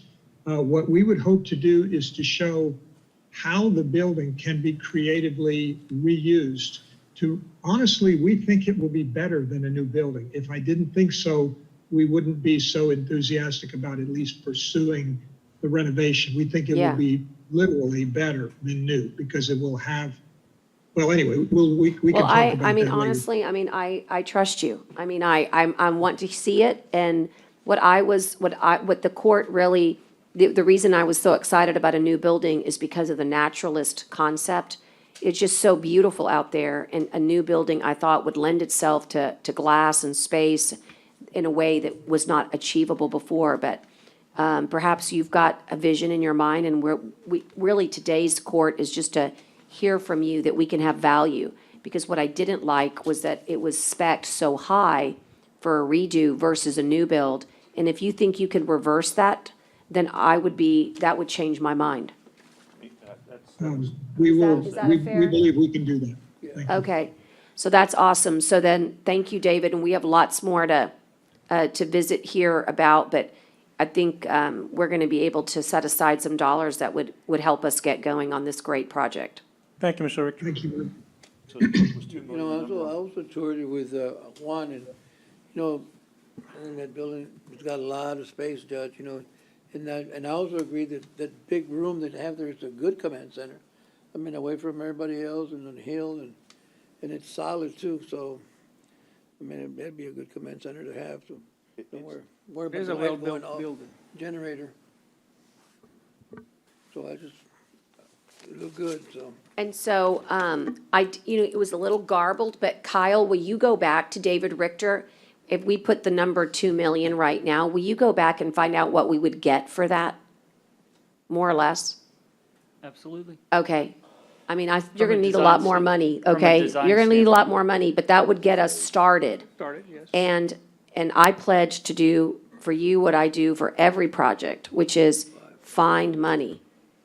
I mean, that's the goal, is find money to fulfill projects, because nobody wants to have architectural drawings Yeah. on a shelf. That's So the idea is that we'll work together to find opportunities. I don't know if y'all are paying attention to what's happening in the country with infrastructure, but a lot of the projects that we were worried about, like roads and drainage, I think we're gonna be able to really vie for some really great federal infrastructure dollars that are coming down the pike. So it's kind of exciting. One of the cool things that David told me, he was out there yesterday, and Juan too, and what he said was, you know, we don't have, the way this building is set up, if the court approves a certain thing, and you said it, I kind of, you know, we're kind of in line today, Judge. That's kind of scary, right? Because we're doing, but I said the same thing. I said, It's April Fool's I know, Day, right? man. I don't know what to make of this, right? fooling But everybody. it was 8 to 10 million was exactly the number I said to him yesterday.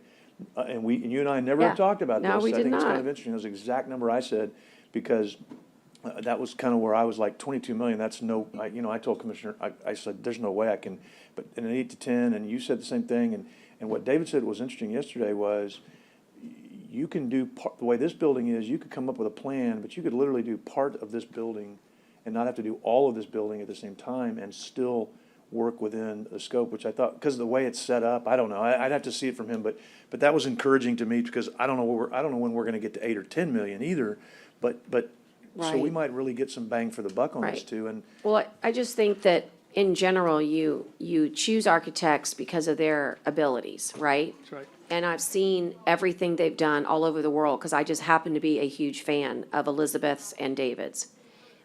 The reason we got acquainted with him, reacquainted, is because he was, not to date him, but he was on the original project team for this building in 1977 under the Wisnia Consortium.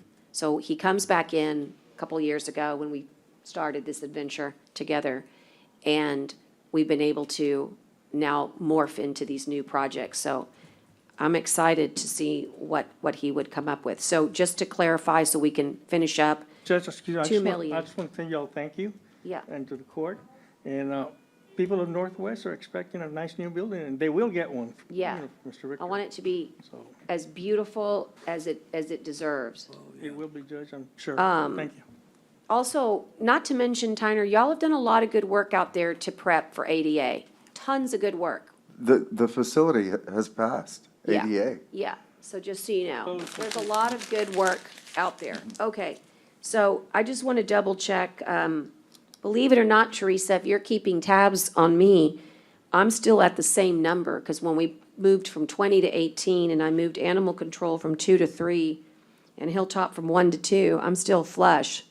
So I'm at least on I'm right at mine. about 41.7 is what I'm. And I'm at that's- 43, but anyway. Oh, did I miss something? We I may did have pretty, missed well, I have infrastructure, technology, I don't know if you do. Did we do the total for IT or just the? No, we I didn't. We didn't- just, we I put, didn't- if you want to do that for right now, what the consensus is the software. Right, I didn't That's put the the Wi-Fi, that may be 800,000. the difference, is the Yeah. Wi-Fi. Just SAS? Just SAS for right now, because we're obviously working on everything else. So, other than that, the big one is medical examiner's office and heavy equipment. I think we've kind of talked about heavy equipment. I mentioned the million for budget. Commissioners, John, I'm not sure I have yours, but everybody else put money towards equipment. Did you, Commissioner Chesney? I did, yes, ma'am. Yeah, everybody did, at least a million. Does that seem like something, again, a million will come from the budget. A million would be potentially designated here. I'm not saying we even know what equipment, but if equipment is really a part of the must-have, because something's not gonna function, would that be a will here of this court to, I would need Juan to kind of, or Kyle, do you have a thought of what's on that wish list? I don't, Yeah, I don't other either. than just a budget total from one. That's right. Juan needs to come in and give us I a think he's talking about specific. road equipment too, so. So anyway, I just want you to know that there's consensus here for some equipment. If Commissioner Modis feels like that's also would be on his wish list at the $1 million level, at least. 1 million for equipment. And Judge, I've got a question on this. I think that's what you put, yeah. I think the minimum requirement is the one that you think is the have to right now, right? That's the Correct. minimum. So we didn't address the, you know. Did I miss I'm one? not up to speed on it, but, and I should be obviously, one? because I'm not, this Horace Caldwell accessible ramp. That's part of the accessibility We put that total. under ADA. So you think that's covered Yeah, already? it That's is. in the 6.6? It is. Yes. It is, It is. Okay. positive. All Uh-huh. right, I'm just crossing things off. Yeah, no. You said countywide. Yeah, it's countywide. Okay, I'm just. crossing off the Absolutely. list. Okay, gotcha. And then Judge, what I was gonna tell you is I'm gonna pull, I'm gonna pull that coastal park, or that, underwater inspection. Yeah, until we I'm gonna find out take- more. Well, I'm gonna take some of that myself. I just don't know Well, what we the don't even know number what it is, right? Right, and so, but I sent something to Teresa, so I think what I'd like to do is maybe take this off the list and see if I can't just do this one with some of my Why remaining. don't you meet with Jacobs and really just figure need to out see what the deal what's is. going on in this, Yeah. because here's what I think they're worried about, is we learned so much from Hannah. They want to know what we've got over there. So just, Right. why don't you work on that And piece and of it? again, and I'd like to, and I know this puts land in a bad spot, but I'd like to know if there's more cost efficiencies in getting off and coming back from the baseline of. I Of know- 18. Right, I know Well, why Jacobs don't you can't just take all work land, but offline on that? Land could take land, so Just it's work- Kyle, or, I'm not trying to take work from Jacobs, I'm just trying to make No, sure. why don't we're you just being work cost offline on that? efficient. Okay, thank you, so, Okay, in order to really again, I mean, I'm looking at all of the ones that were on there. The badging system, I just want to make sure you guys know we took that off. And the only other huge project that's, and it really is huge, when you look at Kyle's 87 million, if you subtract 28 million from that 87 million, that really gets you down, you know, to a range that's close, a lot closer to the 50, right? It's the 63 million. So however, what I do want to say is all of you put in some dollars for a medical examiner's office. And much like Hilltop, I believe that we would do ourselves a big favor if we could get to a design here, because there are lots of opportunities outside the CO to finance this project that I would like to bring to court. Why is that possible? Because it has programmatic revenue. So you can actually charge people for using this medical examiner's office. And if we were to spend a little time on it, we could actually see what we could afford on lease payments. So we could have somebody else build this building for us, and then we could lease it from them. And that might get, and then use the programmatic revenue to offset the lease. So I love the idea of you guys putting some dollars there, because you recognize that this isn't just a morgue. This is just a medical center. And again, this is what counties do. This is, you know, we all have our duties. This is one of them. So some of the ranges are huge. They range anywhere from 8 million down to 3 million, down to 4 million, sorry. And Judge, on that one too, and again, I know I'm in the minority, but I still, I put it in because I think we need to upgrade the current facility and/or build something a lot less than what's been proposed. But I do recognize the need that we need to do upgrades. So I think, I just want to again be clear that I put in 4 million in mine but mine is more, kind of like my kind of like my point on the animal thing. I think we need to do it. I just don't think we need to do it the way we're doing it, but I do think we need to do it. So whatever the range everybody Okay. comes up with is. But I just So wanna make sure. we have a big range here. What I was going to suggest is, for today's purpose, What's the average? the average, thank you, is 5. It goes from 3 to 8. For the record, I was the lowest one, 3. Because what I'm looking at is an opportunity to get, to acknowledge the court already made a decision. Remember that we had that committee, we made a decision on which one we were going to choose. We chose the middle one. That's the one that has no toxicology lab build-out, just the frame. And in order to fund that project, we've got to design for it, we've got to value engineer that, and then we got to see how we would fund that project in its entirety. Judge, I like your number the best. If you want I to. know, that's what I'm saying. I'm trying to be. I have to be Judge, I'm trying fair. to be agreeable again. Well, I have to be fair, that's So what I'm my trying to be number agreeable. said. I mean. So, but if you asked for the average. I agree with Judge Canales' 3, number, for the record. The question Kyle has is, would that get us to, let me do my math, would that get us through architectural? It wouldn't, right? I don't think so. So we need the 8. I'm not even sure 5 would. Yeah, 5 would. Hold on, let me do my math. And that's where we get to be, that's where we get to be unagreeable. as- No, as- I know, I'm just trying to Yeah. make sure that we wouldn't fund a project that couldn't be, so you take 28 and, So we've Yeah, seen a Kyle. range, we've seen a range from Smith Smith. Group on that. The range is 12 to 16%. 12 to 16%, so let's take Right, so 12%, You're in the 4 to, 4 to 6. And that's if we stay with that 28 million that I don't want to do. Right, right. But give me a chance to bring back, as they say, an opportunity to see it more like a medical facility that we have partnerships on. And, I mean, let's see. I mean, remember, when you're spending the taxpayer money, you got to ask yourself, is there any way we can bring money back? You know, is there any possibility here for a partnership that brings economic development along with it? I submit that if we build the right type of medical facility, we'll see a lot of satellite services that come around there. You know, Judge, can we actually build there? Is it our land there? I mean, It's the hospital district's land, and they are in the process of, the county attorney's office since last year has been working the documents. So they would basically lease it to us for 50 years. I thought we had to own the land. No, we don't have to own it. Sure.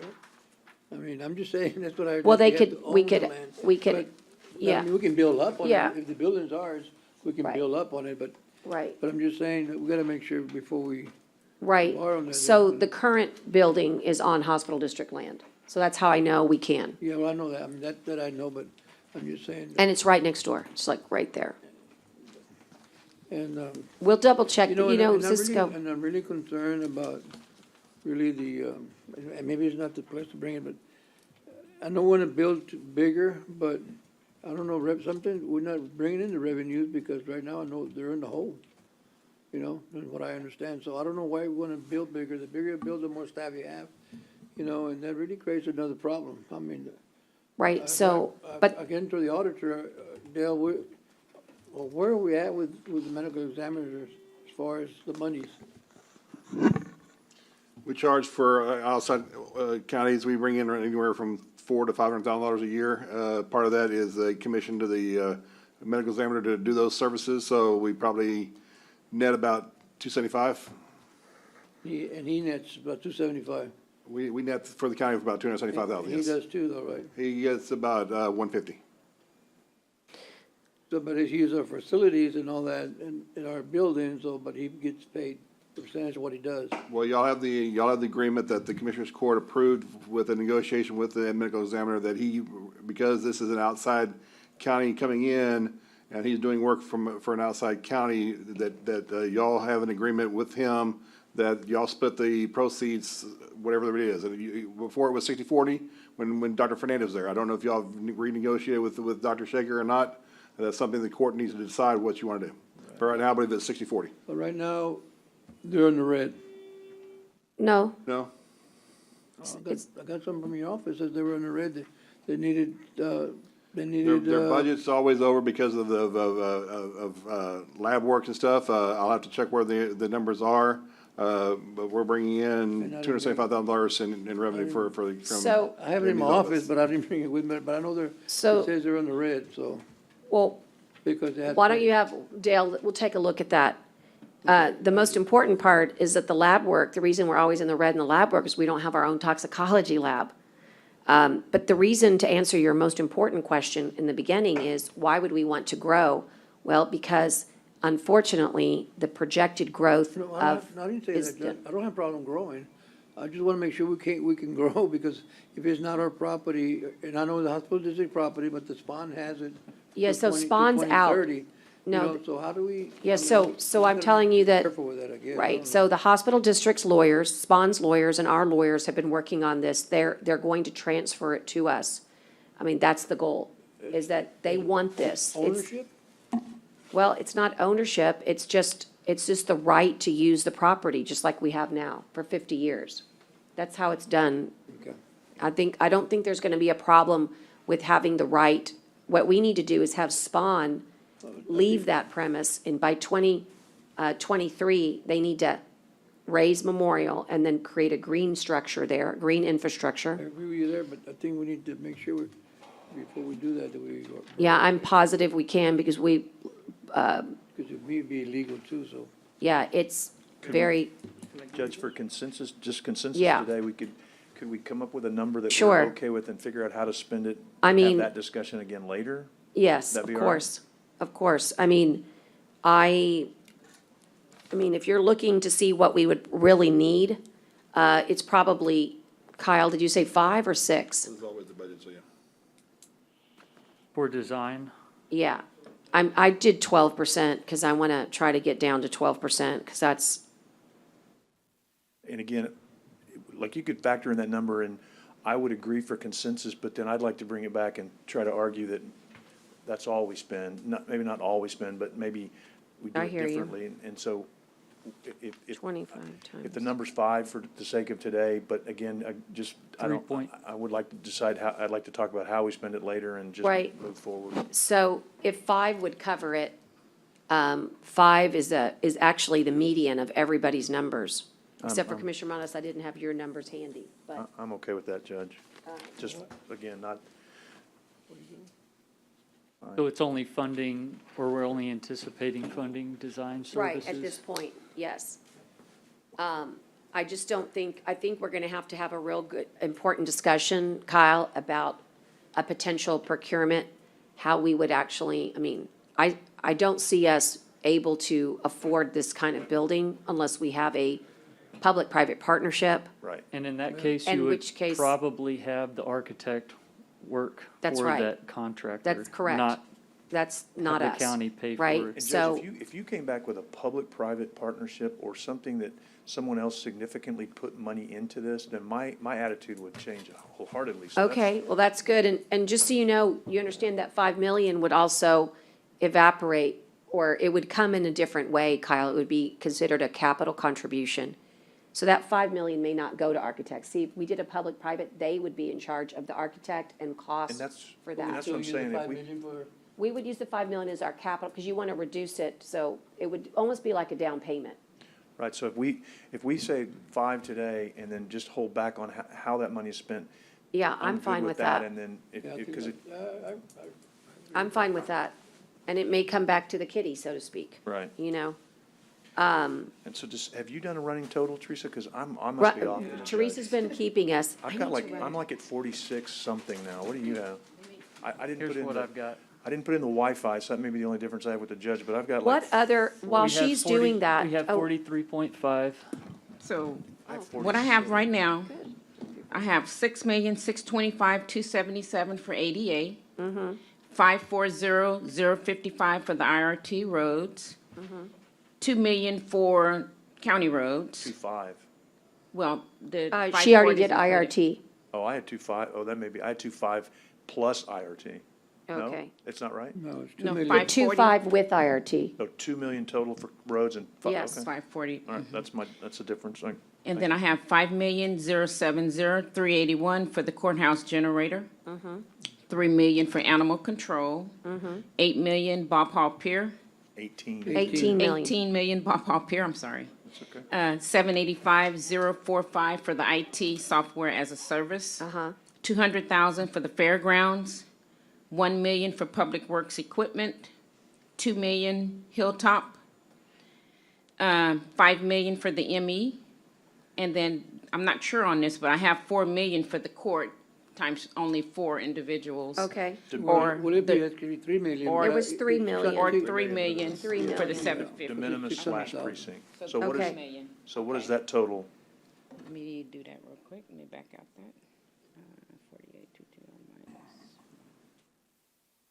I feel like it's still under 50. 47,220, 758. Okay, and I'd like to just throw one in that I was, wait, I did four- not. I'm sorry, Go ahead, 40 say it again. 47,220, 758. Now, remember, we still have nothing in for the roof, so we probably need to put. 47, so sorry, 220. 220758. Right, So we Can we don't get have anything in for the roof. right, get and the we also McKinsey- don't have the annex The in, McKinsey Annex generators. right. Right, well, we were No, gonna, yeah, we do, 5 million. No, that's the That's just for the courthouse. right, courthouse. but that, we're gonna look at different things on that too, because I Right. still think, Yeah, I still think we could do think so, too. generator, I mean, anyway. Well, you'd have So to, yeah, that's, right now, you Why have a don't- balance of 2,779,242. You could I do would the just- annex. yeah. Or you could do the roof, put that in for roof, because even if we come down on the roof from the 7, it's still gonna cost a lot, but, so we need to put something in for the roof, probably, but just, I question the 7. Okay, so So you we've got that. The only thing I want to You raise, have On the roof, Yeah. the atrium window, that's about 2.5 million. Or atrium glass. skylight, the glass part that leaks So is that could- 2.5 million. but that's the So glass, so the question on that is, Look at our budget. do we need a glass to roof. replace those, or do we just need to fill those in? I mean, I don't know, I mean, Okay, spend so $2 million what, bucks so on that's all, skylights. let's have a different conversation about roof, Kyle. Let's me, talk to Juan about roof with JP.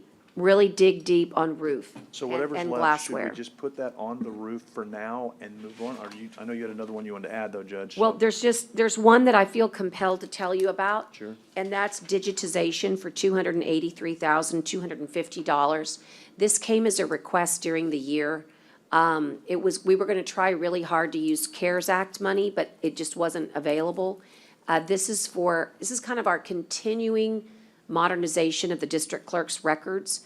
This would get us child support records digitized. Where's that one, judges? It's not anywhere, You know what, I saw that. It's on the here, I'm priority. sorry. It is too. I mean, I didn't put it on my list. 283, 250, records warehouse, records digitization. I did see that one too. I feel like if we can make an investment every time we get an opportunity, that we will be helping ourselves over the future. It's just, you just chip away, chip away, chip away. And this is one that, we got a bid for, so this is a real number from CoFile. And if the district clerk were here, she would tell you that this was her number one. Judge, I'm good. Okay. I'm good with that one too. I missed that one. I meant to bring that up earlier Well, too. So and, no. and I need to make sure, I know that it's all child support, but that's my recollection. And then the rest, do we put on the roof for now, just to move forward? And I know I this would could all just say, change. yeah, move it to the roof for now. And then what number would that be for the roof? Just, because it's 283, It's the, it 250. would be the difference. Right. I'd have to, Teresa's doing that. Excuse me, Judge, why don't we treat the generators like we treat ADA, just get it done? yeah. I'm gonna tell you, I wholeheartedly agree with you. I just need this much time to figure out, see, right now, the engineers are meeting about what's possible and what's not, and I just don't have, I'm with you 100%. I wanna just get them done. But I don't know, if there's any other opportunities. I don't know if this is the dollars we need, or if it's gonna be a little less, or, Okay. I think by next court, we should have these numbers. At least for the jail and the annex. Yeah, that's what I mean. I agree. I think ADA it's, is a must, so I this seems to be. I mean, I agree 100%. I just so you know, I feel like, we also need to talk to Juan more about the roof. We could switch the roof, Kyle, for the generators at the annex. It would still leave us just a little short, but not much short. And then on the roof, maybe we can, we treat that as a separate project that, that might be infrastructure in nature. That's what I'm saying. I don't want to pull money from the wrong bucket. When we start looking at America Rescue Act and infrastructure, if that lets us do roads but not generators, then we'll want to switch the money. Does that make sense? Yeah.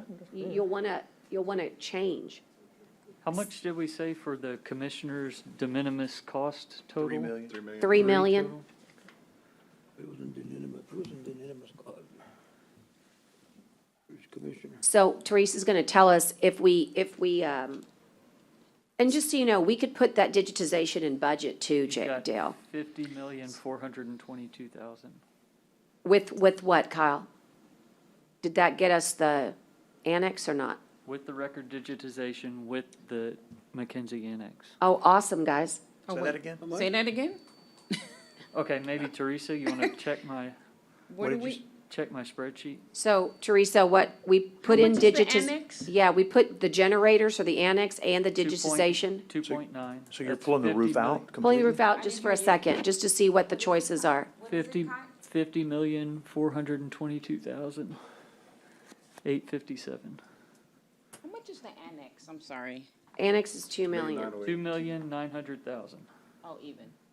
2,908,850. Remember, these are estimates, right? 850. We don't really know how much electrical's gonna cost, how much gas. things are gonna Two nine cost. 850. Thank you. Okay. Oops. So honestly, we got a chance to look at everybody's wish list. What's killing us is the roof. Well, there's other things too, but Like Commissioner Mara says, you have more need than you have budget for. Yeah, well, it's I always had, okay. I had put down the record warehouse as the building. Are we looking yeah, at so it? that's, I liked that you did that. Let me tell you what's good news about that is right now we spend $15,000 a month. We could probably go buy a building and pay a mortgage of under $15,000 or approximately that would be a wash. But then we would be property owners and then there would be maintenance and there would be, need, but I would like to look at that. That's why I didn't include it here because I feel like our maintenance and operation budget can sustain at least, we know, up to $15,000 per month to go do I something. put 3 million in mine, so, for the warehouse. Right, Well, I'm just saying, 'cause yeah. I've been, But I'm saying you might be able to just go buy Yeah. something Oh, yeah. you and really go mortgage, Yeah. you know. might be able to use. My Right. my goal is buying something. Yeah, part of buy Hilltop. something, mortgage, you know, I'm just saying, you already have $225,000. I know not The that. existing bread factory is gigantic and it probably engulfs Hilltop, so I don't know how. Say again? It engulfs Hilltop. It's a but huge. it has a lot of problems with it too, also has I don't know. leaks. Right, he's just saying that it wouldn't be sufficient enough for the records warehouse, but the point is, we have Records opportunities. need to be gotten away, because what's happening is we have records there that we don't need to keep anymore, and we can't get people to go in there and get rid of stuff. But we have thousands of documents that I've been told over the years But- that we could get rid of Yeah, if but we could get department heads to sign off on it. Yeah, well, just so you know, we've been doing that for the last year. You'd be no. very, very pleased. We've gotten down to, we'll talk about the purge later, but we've done a huge purge. I apologize. Teresa? So with the inclusion of the records and the annex, we're over 412,858. We're at 50,412,858. I think we're pretty. Can you say that, close. forgive me, Teresa, I was paying attention to something else. Give it to me one more time. Okay, when we include the records and the annex, we will be at 50,412,858. So we're over 412,858. We're a little over. If we just include the annex, we're over 129,608 without including records.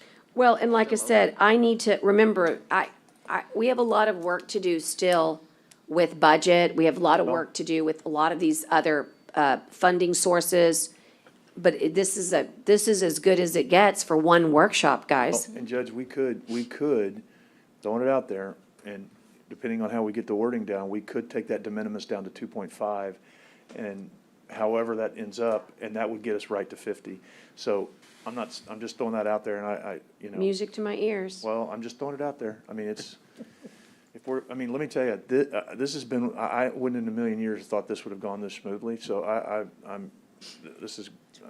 I think this is suggest a that we do remarkable one day. more of these. We Oh, have no, some we should. questions that This need was to really be. good. Well, if you take back, if you do what he's suggesting, Teresa, and instead of 3 million, you go to 2.5 million on de minimis, okay? Then, what winds up happening is that you're good. You're able to supply both the digitization of the records plus the generators, Kyle. And what gets left out in the cold is the roof. And we're gonna have to address the roof once we understand more about the roof. Great. Well, also consider this, that if we do the bond issuing, then we hold off on a little bit of the digitization as well as the HVAC of the fairgrounds to a few months or maybe several months, we're going to earn interest on this money. That's awesome. And the interest will Thank pay you. for it. Okay, did y'all hear that? So Dale's point is well taken. So the interest on the money to get, would basically pay for the digitization and the AC units at the fairgrounds if we're willing to just hold off for a little bit. And so that's an excellent point, and I know that Ann probably would be thrilled knowing that it's coming. If you could say, it's coming, just hold off. And when you talk about how much interest, it's a year? Right now, I couldn't say because the interest rates are I so see. fluctuating right now. I They're see. real low, but we've seen a slight increase. But even if you receive 1% of interest on $50 million, that's a lot of money. Right. Yeah, because see, when we appropriate these projects, it takes so long to actually pay for them that we're able to use the interest, and we've done that this past year to our advantage.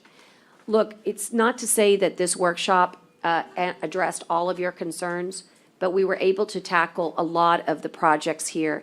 What I would like for us to do is recess and give us an opportunity to reflect upon everything we've done. If we do this, Kyle, the way we just said it, we literally have $50 million appropriated in all the ways, except for, obviously, we're all concerned about the roof. I know as an engineer, you're probably panicked right now because we put no money towards that roof.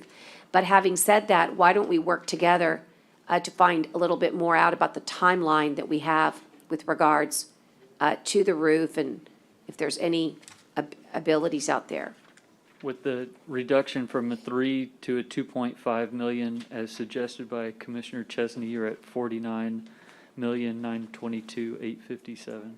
Pretty good. And then, Commissioners, will you all please spend the next week looking at the whole plan, make sure we didn't leave anything out that you're concerned about, or did we undercut it so much that you felt like your project wasn't fully funded? And then we can regroup again by using Tyner and the ability to come back to court. But this is about as good as it gets, as I said earlier, for one workshop to be able to address countywide everything, except for the roof, which is honestly, it needs more backup documentation before we're Questionable. going to be able to jump in. You know, Dale, I just want to let you know that according to this, they're in the red, $744 for temporary salary, so. Well, that's just a budget item at a certain time. There's always gonna be a chance where they're gonna be slightly over budget, but we do budget change orders throughout the year, through the overtime and stuff, so, we'll keep a review of where they're at. Okay, so I don't see where they're gonna be able to change monies from where to where. So, anyway, I just wanna let you know so we can make sure, but making that much money, I don't know why they would short, so. Well, remember, that's just the expense side of it, where the revenue side does not show up on their budget. The revenue does not show up there, the revenue shows up in the general fund. So can we pay that with the revenues? We are. Okay, so can you give us a copy of the revenues? We'll get you a copy of the revenue. Okay, Okay, all righty, so, thank you very much. yeah, thanks, guys. Is there anything else there? We don't have executive session. Are there any adjournments in memory of? Yes. Did I do some? Oh, okay, on the resolution, thank you so much. Let's vote on the, and please, I know that Commissioner Chesney would have voted, he had to leave. All those in favor signify by saying aye. Aye. Opposed, same sign. That's on the resolution for Child Abuse Prevention Month. And again, I want to ask if it's your will to come back at a later day and approve what we did. I don't want to do any action at this moment because I feel like you should deserve the right to just look to see if there was a process here that you felt like missed something. But I feel like we could come back, Kyle, and make this more of a formal process where we say, Teresa will make it nice, we'll put it all together. You now have a new set of priorities and attached dollar amounts to those. Okay. All right, are there any adjournments in memory of? Hearing none, we are adjourned, and the time for the clerk is 1:10 PM. 1:10 PM. Thank you.